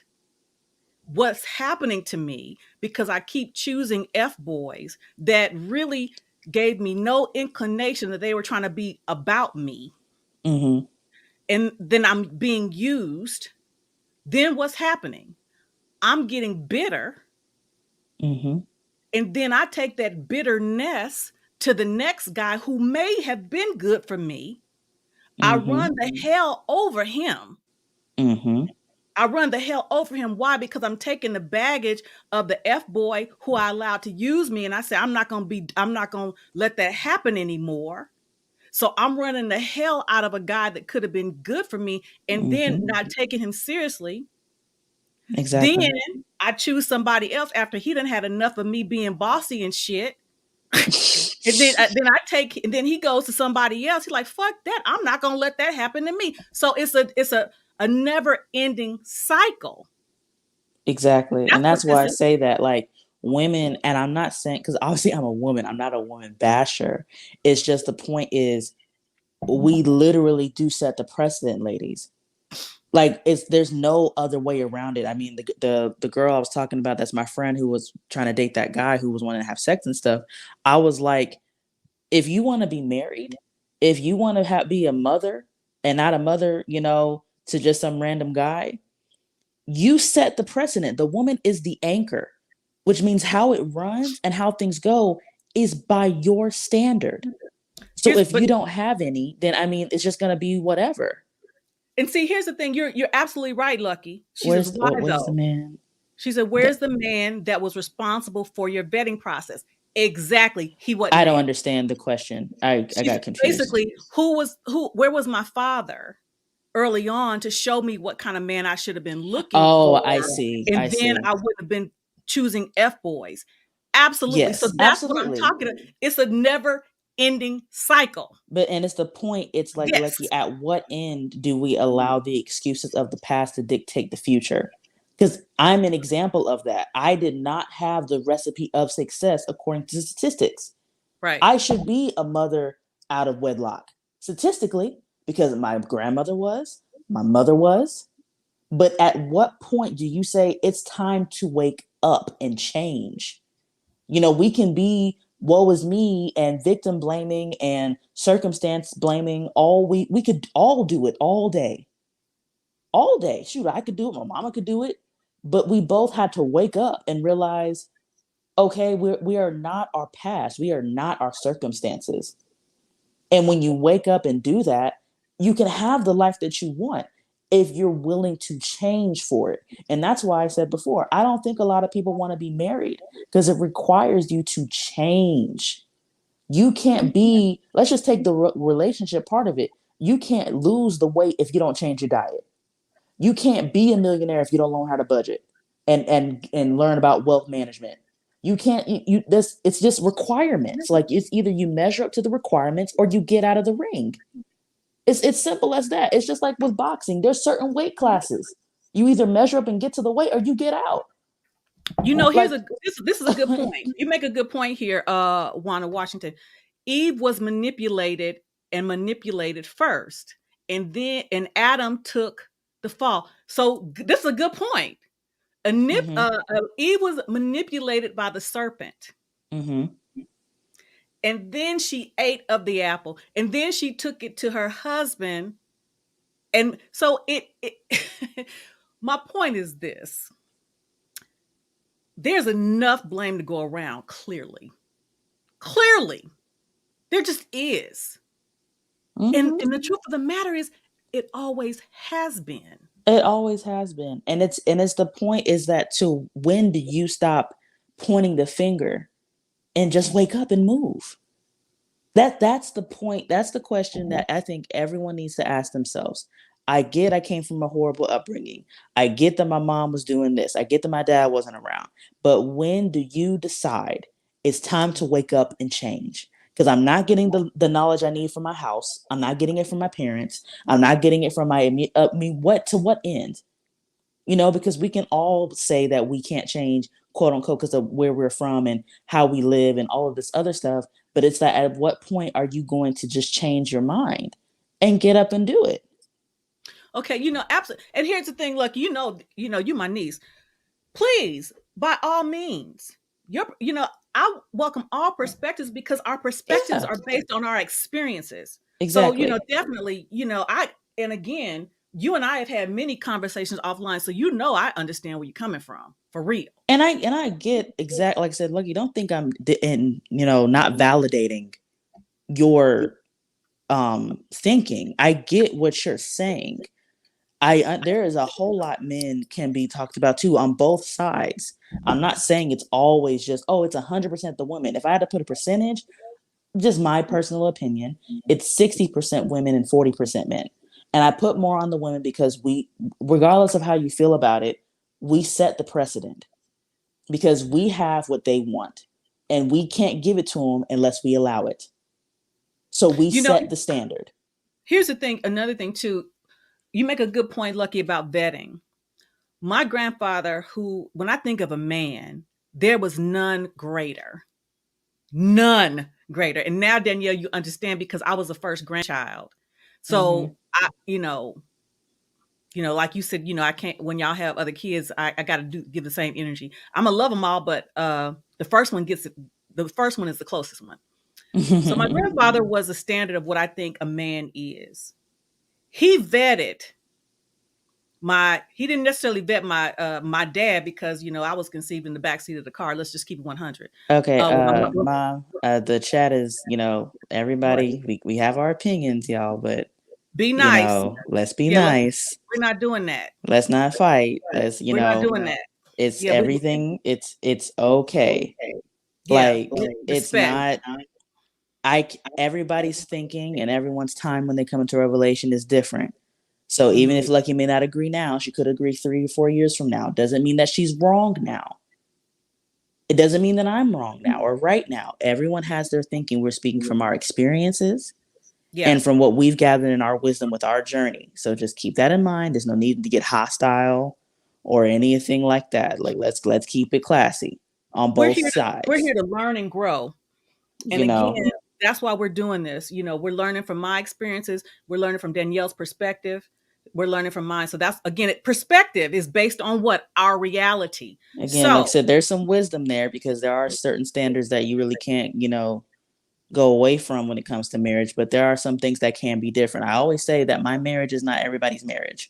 How we got together may not be how other people get together. It doesn't mean mine is right or that yours is wrong. But there so are some things that we speak on that is kind of, across the board standard. yeah. But going back to my grandfather, I was conceived in the backseat of the car, so my father is a whole different issue. But but when she met my stepfather, my my grandfather was in the mix vetting. But guess what? Could he really tell my mother what to do? Why? Because she was grown. Mm. So, could I, so again, could Danielle's father tell her what to do, even when it relates to some Kivana or other guys? No. Why? Because she was grown. And So that's again, the part. It's like the yeah, vetting, great, but at the end of the day, it's your own mind. yeah, Own mind. My mom, I will say my mom has always been a very good judge of character. When I look back on the friends that was trash, she knew it before I did. Did I listen? No. It's still the same point. When I met my husband, I had to look to God for the wisdom and the guidance. And we also looking to God had to listen. Because that's the part people don't remember. Just on looking to God don't mean that I still don't have the decision at the end of the day. I still right, have free will. It's the same thing with your father in the vetting. You still have free will. You can't just be like, oh yeah, dad, okay. Because your dad isn't God. He could be Yeah. wrong. Right. Like, so it's like, at the end of the day, the decision has to still be yours to get up and walk from your perspective, to make a change in your life, to get what you want. It's still up to you. If you're looking for some magical thing to happen where you don't have to do any work, it's not going to happen. Right. Anything worth having in life is worth working for. And that work may not be physical labor. It could be going to therapy every week. Could be sitting and praying and getting your life together with God. It could be doing couples counseling with the guy you want to be with. These are things that Okay, like you have to do. we're gonna have to stop that. Again, we're not gonna. Again, I'm not saying we all got to agree, because we don't. But on this platform, I would like we got to keep it civil. We got to keep it civil. Like seriously, like everyone has their opinion, but you do not have to respond. That's again emotional control. Just because someone offends you doesn't mean you have to respond. You can keep your opinion to yourself. Yeah. It doesn't have to be expressed. And that's again something else with dating. You have to learn to control yourself. That is a fruit of the spirit. Self-control is key, especially when you want to date somebody. Like, everyone can have their own opinion. Lucky's not wrong in the way she has her points, and what the funk ain't wrong either with his points. I agree with both of you in different aspects. Be civil, people. Just because he doesn't agree with you 100% does not make him wrong. And as well, if Lucky has a point that doesn't agree with you, it doesn't make her 100% wrong. So Because keep again, that. our perspectives are based on our experiences. Not only our experiences, but from the experiences of people that influenced us. Mm-hmm. Seriously. So Yeah, let's like continue on. Go ahead, Danielle. No, I was just saying that, like I said, you talk to Lucky. I've never talked to her myself, so I'm just, gathering from what you told me about her. Like, your opinions are not, invalid in any way. Okay, again, I get what you're saying. What the funk, you didn't call her any names, and I'm just gonna say No, right there, of course. Yeah. this right here, and just go to the clip. It's not about calling each other names. Danielle would get on, Danielle would say, uh-oh. Danielle would say, I would get on to her about something. She said, well, Mom, I wasn't raising my voice. I'm like, that don't mean you wasn't being disrespectful to me. Yeah, it's just the point. You Like, and know? again, sometimes some of this stuff, and I'm not saying calling anybody out specifically, so please do not read into what I'm saying. But some of this can be triggering for people, what we're talking about, because it can challenge your theology and what you made up in your mind to be true. And that's a hard pill to swallow for some people. So again, like I've said on this channel, give people grace. Yeah. We could have hit a nerve with Lucky. I don't know. I don't know her life. I never talked to her. I said, but something we could have said could have been like triggering. So she made it a comment because she's like, no, it can't be true, even though it is true. But it's her feelings, and she has the Yeah. right to feel them. Yes. Absolutely. Okay, let's look at this again. And sadly, many of them are black women. And while I love black women, the ones that are sound, reasonable, and have a love and honor and respect for black men, you got women that are defecating on men that make $50,000 a year. They mock at those men. They laugh at those men. And they say those men are not enough.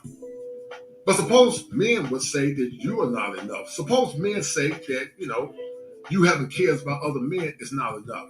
Suppose the men would say you having high bodies is not enough. Suppose the men say that you, because of your unrealistic expectations, are overweight. And I say this because April Mason is a sister that has more or less reverberated my sentiment from the past. Many men are suffering in silence to the point that many have snapped and they become the rubber band man. I did a show with my dear friend TJ today, and we talked about the breaking or the snapping of many modern men. And see, when we tend to aggrandize women at the expense of our men, then you have what's called today the suffering of many men in silence. And I said today that 29% of men are actually virgins. So what does that say? It more or less corroborates my frame of reference that I've said in the past, that many think they deserve the best of the best, which is the 5, 10, or more or less 15% of men. And because of that, I've told men to focus on yourself. Never give a woman your power, which is your dignity and your self-worth.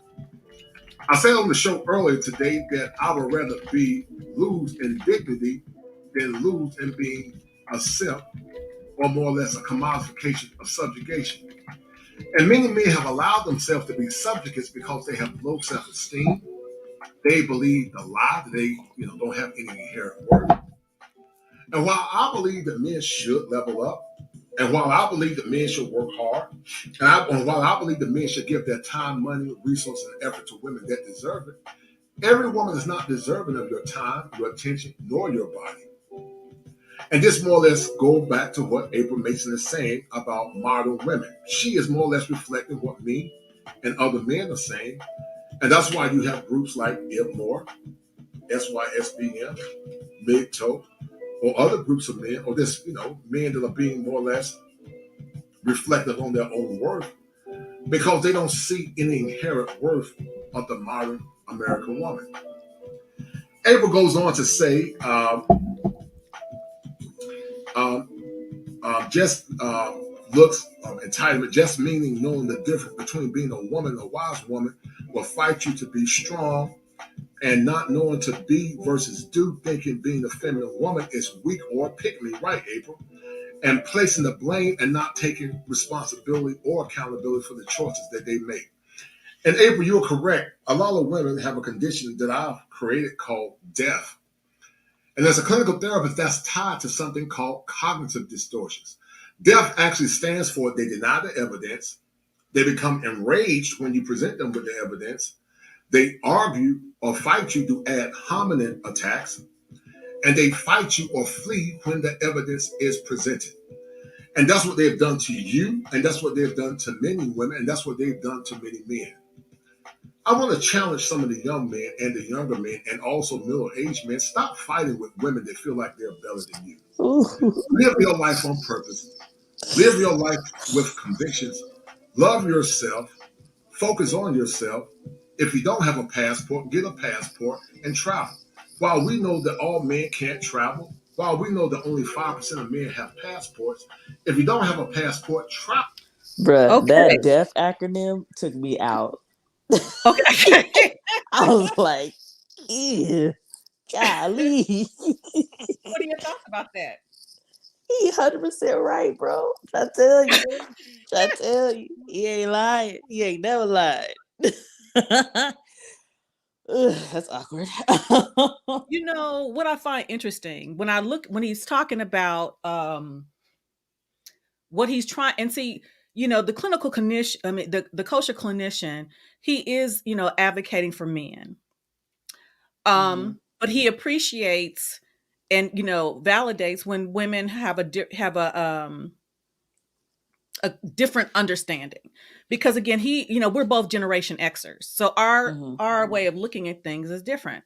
But what I find interesting is what he and other men in his age group are telling young men about, focusing on themselves, the lack of self-esteem. Those are the exact same things that were being told to women because we had low self-esteem, because we allowed ourselves to be used, because we did not have a good sense of self-worth. And so again, the cycle perpetuating itself. So, and we were sometimes looking down, and then, I didn't think that I was looking down at men because of their job. But I remember, and I was just telling Lucky this the other day, I when I was younger and knew boy, and here's the thing, all my friends were good looking. I mean, it just they were.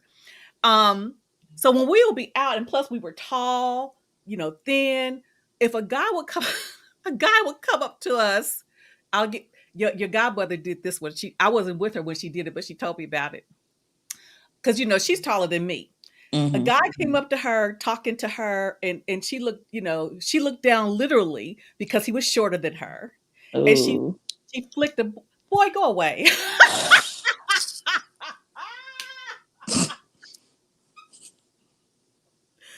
Okay. Or I'd be out sometimes, Why you you just shatter know, that young man's confidence like but that? and again, or I'd be out and a guy would come up to me. I'm like, I mean, we did. That's not nice. It's not, but we didn't know. We That's really wouldn't. not nice. But Because again, again, like I told y'all earlier, I got approached by somebody and I was about as sweet as could be. Because again, I understand it takes confidence for you to come up to try to, spit your game at me. You may be unsure yourself. So it's like, before I just shatter any confidence you had left, like, let me just, like, because I think I said something yeah, along the lines. He's like, "Hey, how are you doing?" I was like, "Oh, I'm doing good. How are you? How yourself?" "I'm doing great. I had to just let you know you are so beautiful." I'm like, "Oh, well, thank you so much, honey. But I am married. But thank you so much for the compliment." He's like, "Oh, you are?" Saying, "Yes, honey. But thank you so much. You have a good day." yeah, What? you know. There's So nothing wrong with being nice to people. what? But see, the problem is, and I said this once. I'll say it again. We Rejection is not a new thing. No, it's It- not. I liked guys that didn't like me. Guys like me that I didn't like. What we want to get to here is, let's not waste each other's time, because why? Why? Because we now can see the damage that we've done. Hmm. Back then, we didn't have these social media platforms. We didn't have these reality TV. So we didn't know how the things that we did affected people. Yeah, Sometimes we knew, sometimes we didn't know, sometimes we didn't care, or we just didn't think about the impact, but we know the impact now. And we're yeah. seeing it play out time and time again. We're seeing it play out of women being aggressive. We're seeing it play out of men not being able to take rejection. Because So they haven't we're been seeing it taught on both emotional ends of control. yeah, we're seeing it on both ends of the spectrum. And it's bad because it's like, but again, it's just like, it's just unfortunate because it's like, with the man being out of pocket in the sense, in jail, out of the baby's life, a number of reasons, it is a ripple effect in everything else. Because when the man's not there, now the men who are, the boys don't know how to become men. And then they're learning from the women how to be a man. And that's not healthy because they're learning all the emotional crap, but no one's telling you how to deal with the emotional crap. And Right. then you go out and date, and because you have no emotional control, when you get rejected, you just lose your freaking mind because no one And taught you how to control yourself.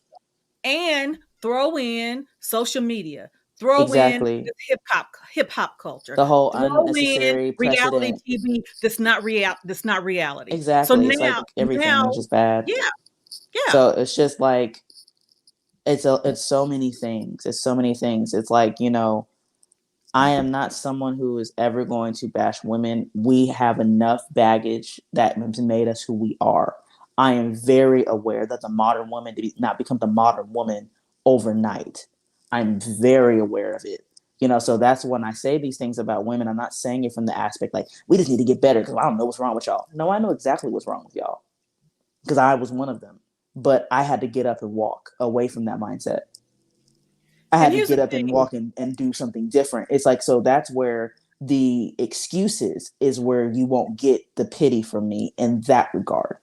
Because at this day and age, more than any other generation before us, we have access to so much help Yes, we that do. it's overwhelming. Yeah, So yeah. at this point, you really don't have any excuse to not get well. There's freaking therapists on TikTok, for goodness sake. You know what? You make a Like, good point, Mrs. Stewart. It's not the rejection, it's the issue of respect. You're right. But see, no, here's and the and thing. women can be And that nasty. and I've that's why seen it. and I have to. That's why we're talking about this, because again, as a young hot 20-something-year-old, what I was doing was disrespectful. Very. I was What, like, you know, bruh. was disrespectful. Because You understand me? I match the energy. So it's like for me, I'm not saying that men haven't been disrespectful either when they kind of try to holler at me. Like I remember some guy thought it was cute to call out my big butt, like that was gonna get me over to him. I was like, you can be dismissed. Thank Right. you. Because that's not cool. Like you don't do that. But if you come at me with absolute respect, I will match your energy. I'm not the type that if you came at me respectfully, I'm gonna clown you. Like I just wasn't that type. It's when you was like, "Hey, oh my," or like, "Hey, girl with the fat butt." I was like, Yeah. "No," because that's not And respectful. again, listen here, youngins. This is not new. I'm telling you, the whole dynamic is not new. Why is it a big deal? It is a big deal because we can see it everywhere now. Exactly. We can It's see just it eyes on it now. everywhere. Eyes on everything. Yeah, Every like it's so you could be disrespectful. You could be. I just saw something on TikTok, and why is it everywhere? Because people are posting it. Let's just keep it 100.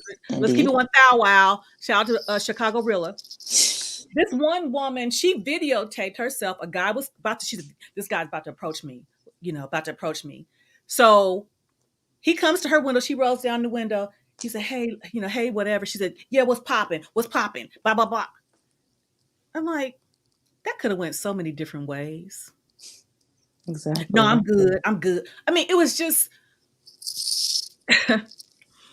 it could have, and his game was weak. Okay, your game can be weak, but it's a way that you do it.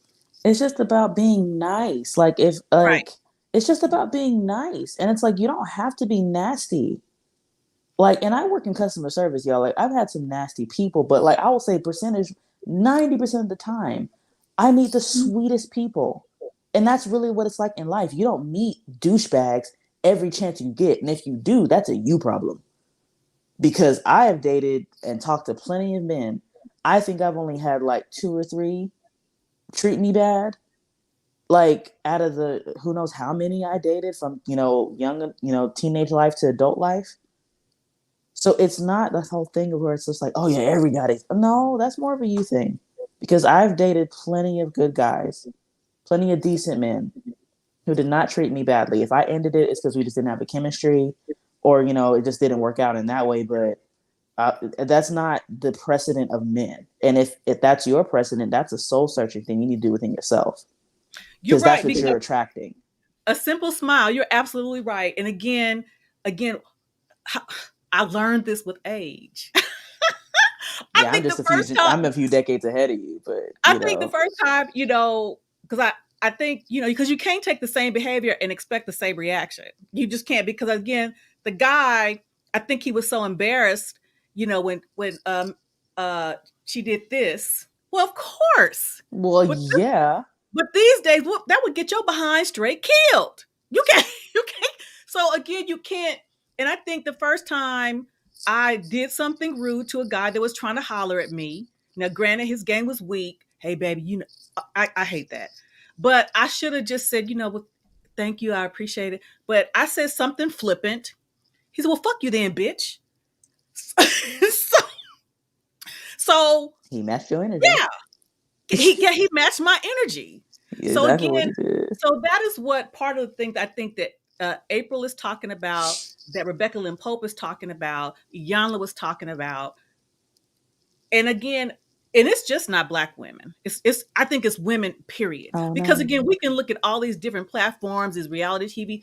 Women, we out of pocket. You Well, know, I mean, yeah, and on top of that, the whole thing when he's talking about how women basically spit on men who make $50,000 a year, I'm like, that's ridiculous. Like, it's true though. I know they're out there because I told you I have a friend of mine who his money was good enough to take out on dates, but once she found out how much he made a year, she was like, oh no, this ain't gonna work. And this is the thing, he's 100% right. We women think we think we real hot, like we real hot. I've seen hotter. Like, just being honest, I've seen hotter. So like, stop thinking you just like if you need to tell people how hot you are, you're not hot. Oh, this almost like if you have to tell people how much of an alpha you are, You're not one. how rich you are, You're not one. oh, okay. Because it don't work like that. Like you don't need to announce what's already understood. What's understood ain't got to be explained, like my husband would say.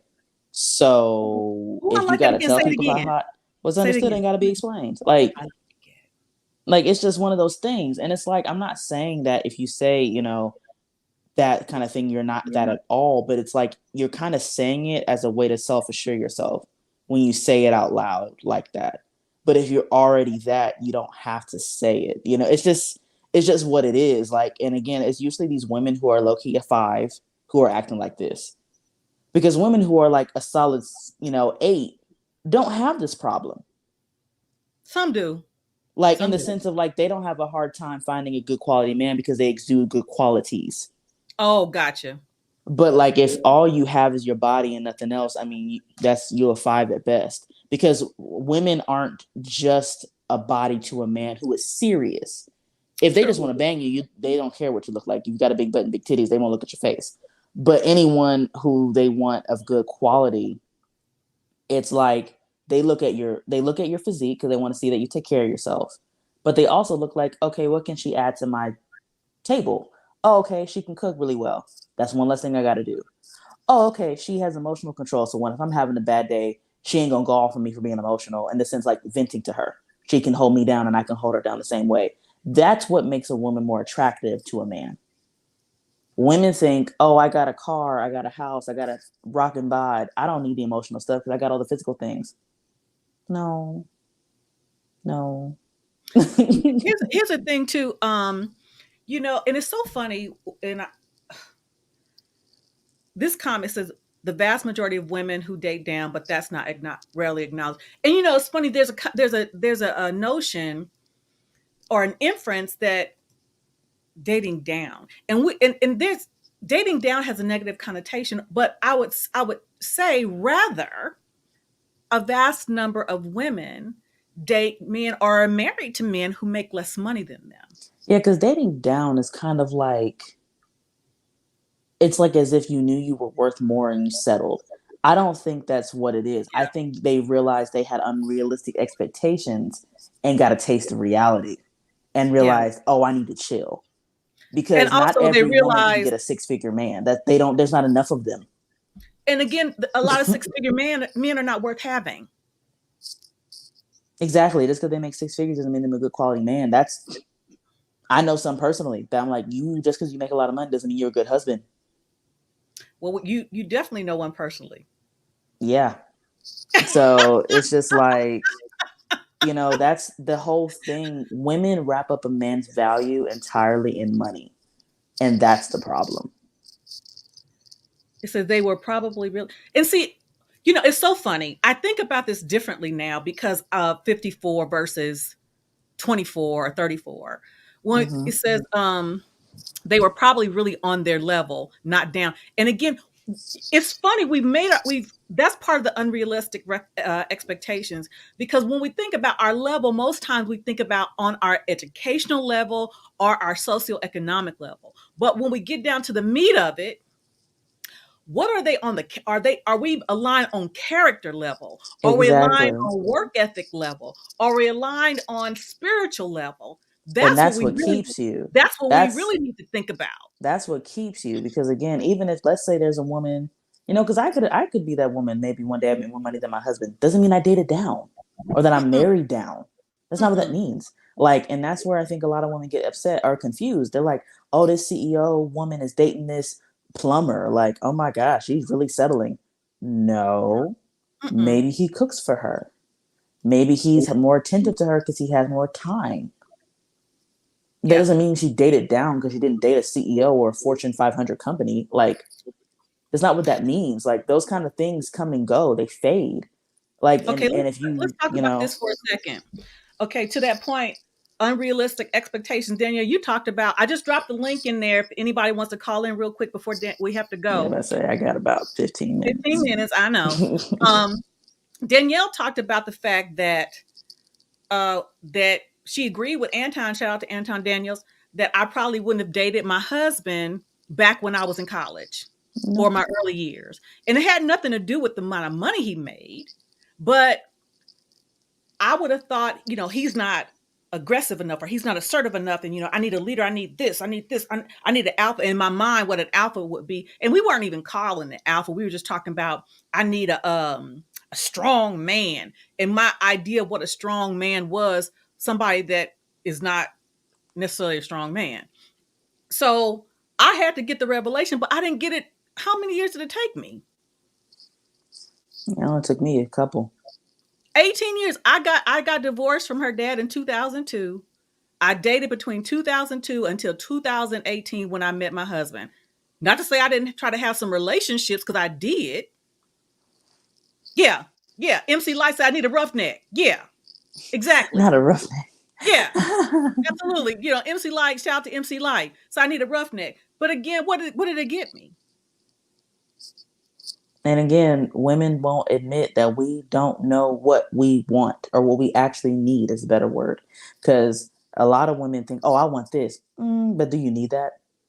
Is that what's going Oh, to keep you? I lost my train of thought, but I remembered it now. So you can see, since you've been there the whole time talking about my husband, he is above my level. He's above and what I mean by that, he's above anything that I ever could have imagined for myself and said that I wanted. Mm-hmm. But I wasn't attracting it. Nope. I wasn't attracting it. And he is everything that I needed.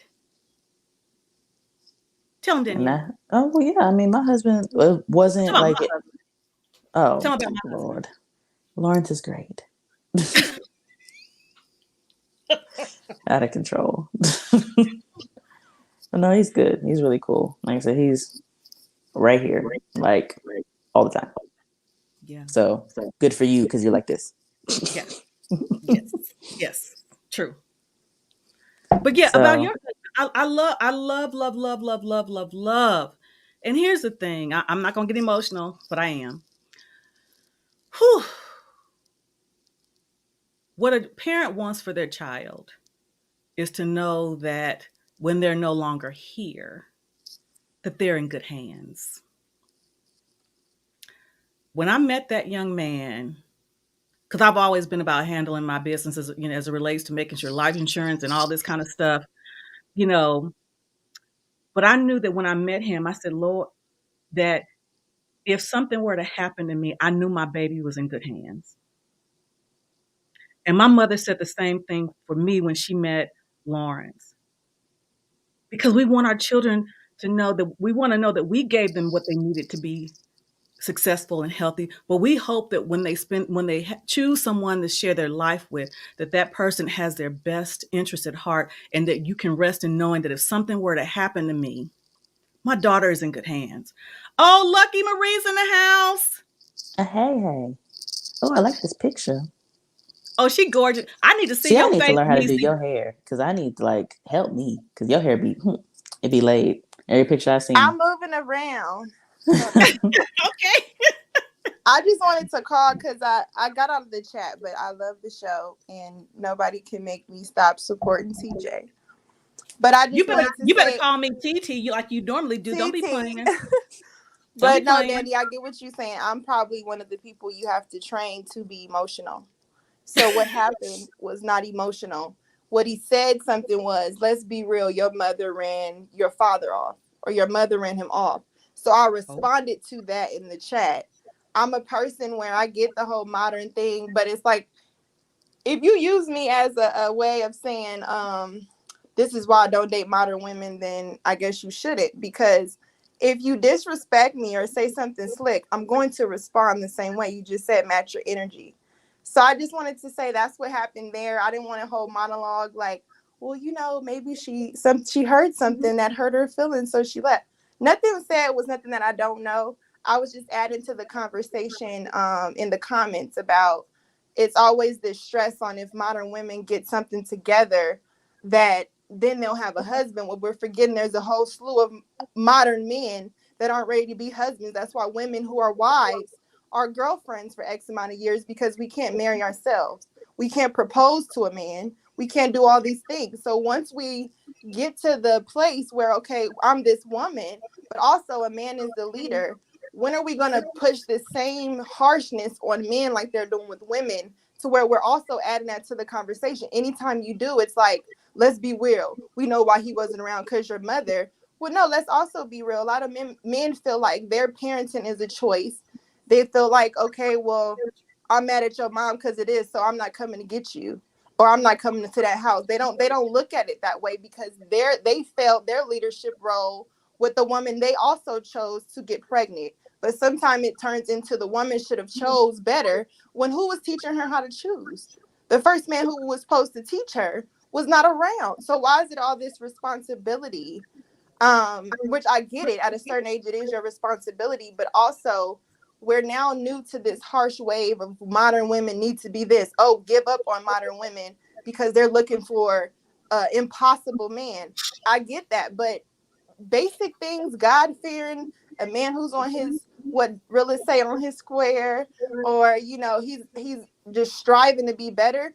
That's harder to come by. The media will make you think it's every man is like that, but we can look at different, when you have panels of different type of women who experience similar things from True. different ages. So something can't be a lie. If the men are created to be leaders, how are we upset that women can't be led properly?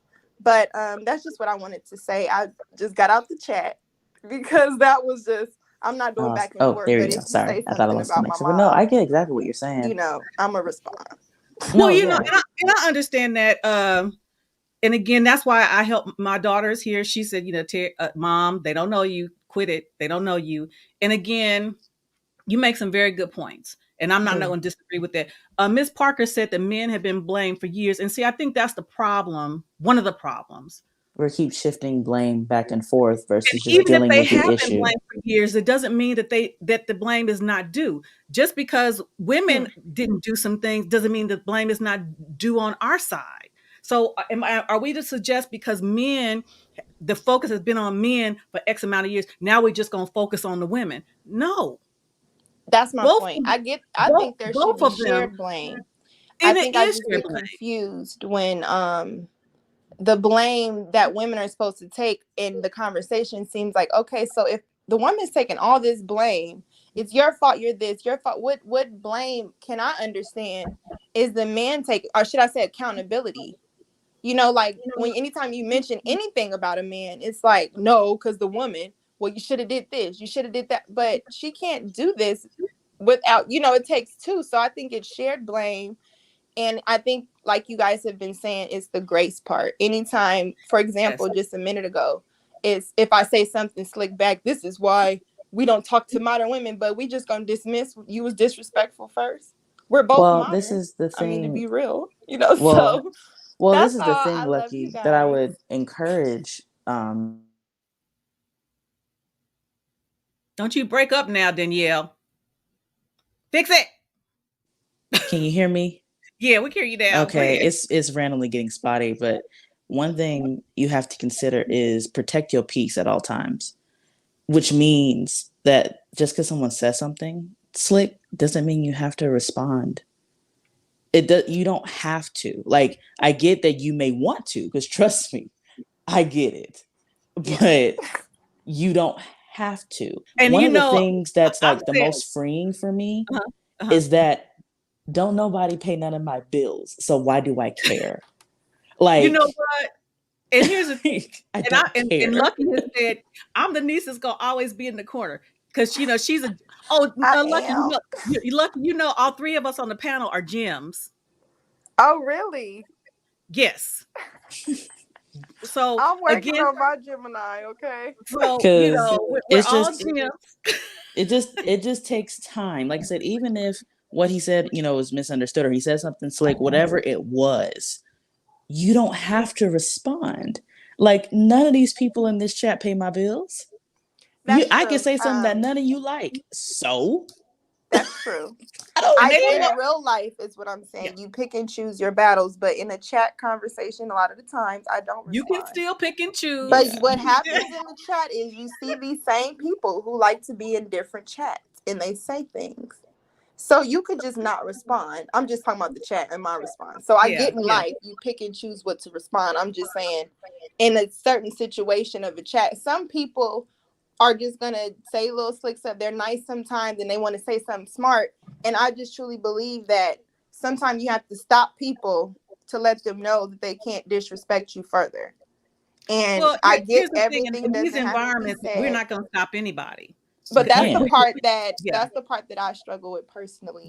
Is how do you decide? Because some people can just do too much, and you're gonna just let people do too much because I'm gonna look emotional if I respond. You look emotional if you just doing too much and you don't know me. Well, that's the point. Why do you? It's one of those things. It's like, why do you care? Like, again, I will say, I'm sure there'll be topics me and my mom talk about that people are like, oh, y'all full of crap, y'all. Okay, and stop watching. Like, I don't think people understand how much I really don't care. Like, I can't even fathom into words how much I don't care. Like, and it's not a thing where I'm insensitive. It's that I have a husband and a child to think about. I have my own career to think about. Absolutely. You two don't stop nothing over here. It's just residual for me. Exactly. Like, it don't stop nothing. And it's entertainment for me in certain aspects. So I just want to say, if ever anybody in the chat see me responding, it's entertainment like it's entertainment for y'all. I don't sleep about it later.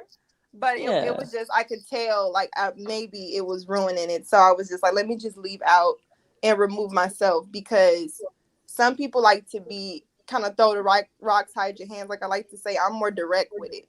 So a lot of the times it could be, oh, she's saying this, or oh, she's upset. I don't be upset at all. I'm like you. I could be chilling and I don't care after I said it.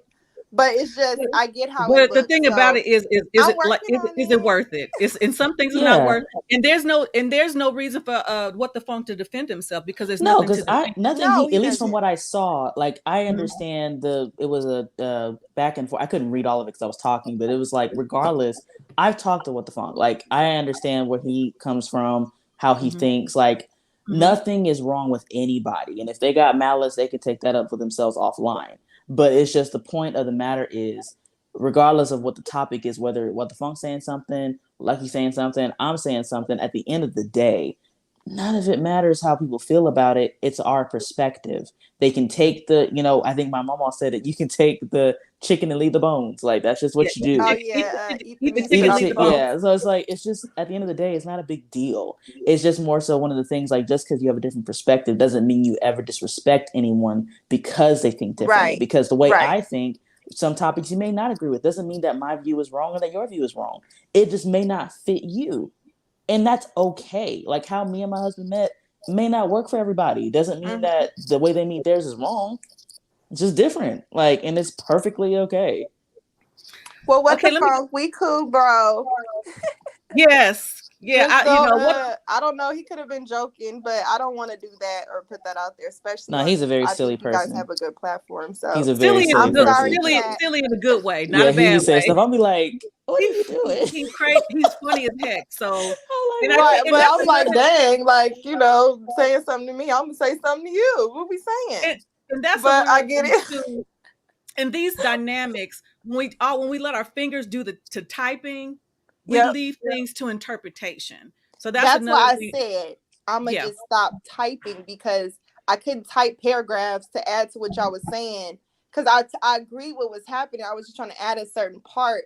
But anytime you bring up something with men, you have men in the chat who, like, let's be real, mothers did this. Okay, that's also your experience as well. You're projecting.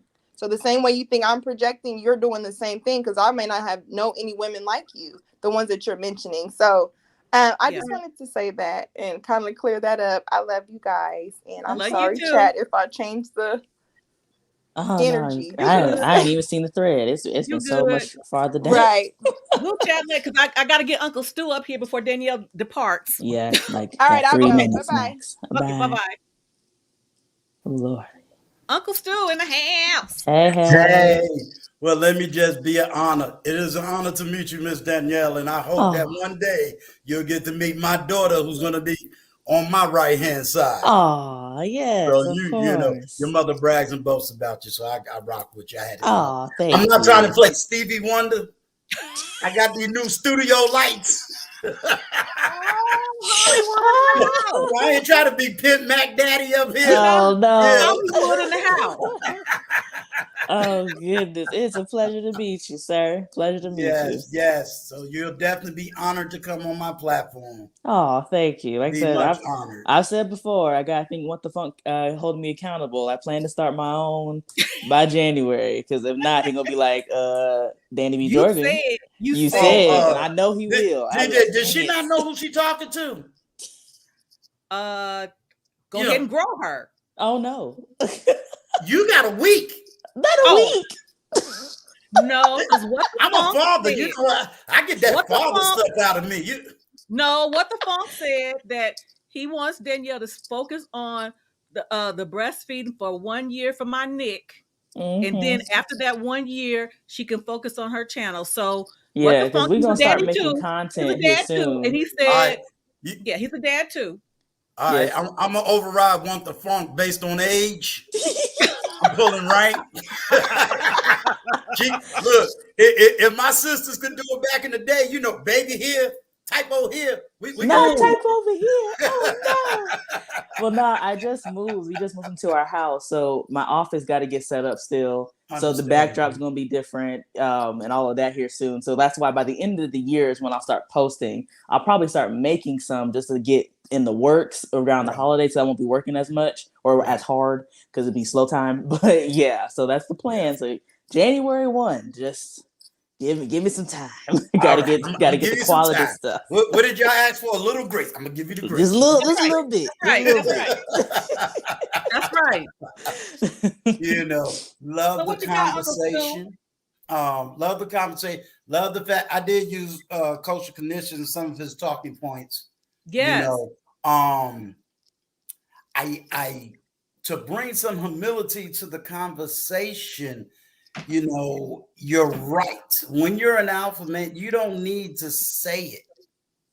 You have to walk it. And ironically, I'm doing that's one of the things that I'm doing is teaching men how to go from beta to alpha, because you got to understand the beta man is hurt. The alpha man is healed. That's good. That's real good. And I heard what the other young lady said, and what I would bring to the table for her to recognize is that the screaming of the men today is the screaming of the women in the early 1990s. Oh, you better say that again for the people in the back. That's real good. So when you hear my brothers getting upset, what you're mad about is not what they're saying, is that they finally leveled up and called themselves having a standard. See, when I was growing up, we could be a beta male and a simp because that's what the church taught us to do. That's what community taught us to do. And therefore, we became what you said you wanted, but you never reacted on what you said you wanted. Ooh. I got you. Now, if I had pearls, I would clutch 1995 showed up. Me and the rest of us men went down to Washington, D.C. during the Million Man March. We became what you wanted, but you wasn't ready when you got it. Oh my. I ain't got nothing to throw. I throw some. Now, you want numbers? Explain to me why in 1995 my brothers was going to jail. But in 1995, my brothers was going to college, and there's more millionaires out here on the street. If the way you've been doing it for the last 10, 15 years was right, all of y'all be married and will have a man in your house. But they don't hear you, though. They don't hear you, though. You'll have a man in your house. Back up. The reason you're mad is because they told you to level up. Period. Now you saying I can't find a good man? Oh, do you want me to show you about 5 of them on this internet, but you won't blow up their YouTube channel? Oh. I show you 5. I show you a 26-year-old, a 28-year-old, and I got a millionaire that I'm getting ready to talk to on Monday. All single. No children. Oh my. But you know why they can't find none? Why? You want me to explain? Okay, go because ahead. They ain't got time to wear Gucci, and they ain't got time to wear all the fancy stuff. They ain't got time to buy you a Birkin bag. They trying to build a business and a community right now. Sir, Go off. When we say, what does a woman bring to the table? We don't need your college degree. We want to know, what do you bring? Because the Bible says. Yeah. Oh, God. In the book of Genesis, when God created a woman, he created her from the rib. What is a rib? It is that very thing that protects the vital organs inside of a man's heart. And if you don't know how to protect his heart, why in the world is he going to accept you? When Adam saw his wife, he said, bone of my bone and flesh of my flesh. Ooh, you want to get us the scripture? Stop yelling on Kevin Samuels talking about the high value men. You better go back to that bishop telling you to go run for your Boaz, and you still ain't found your Naomi.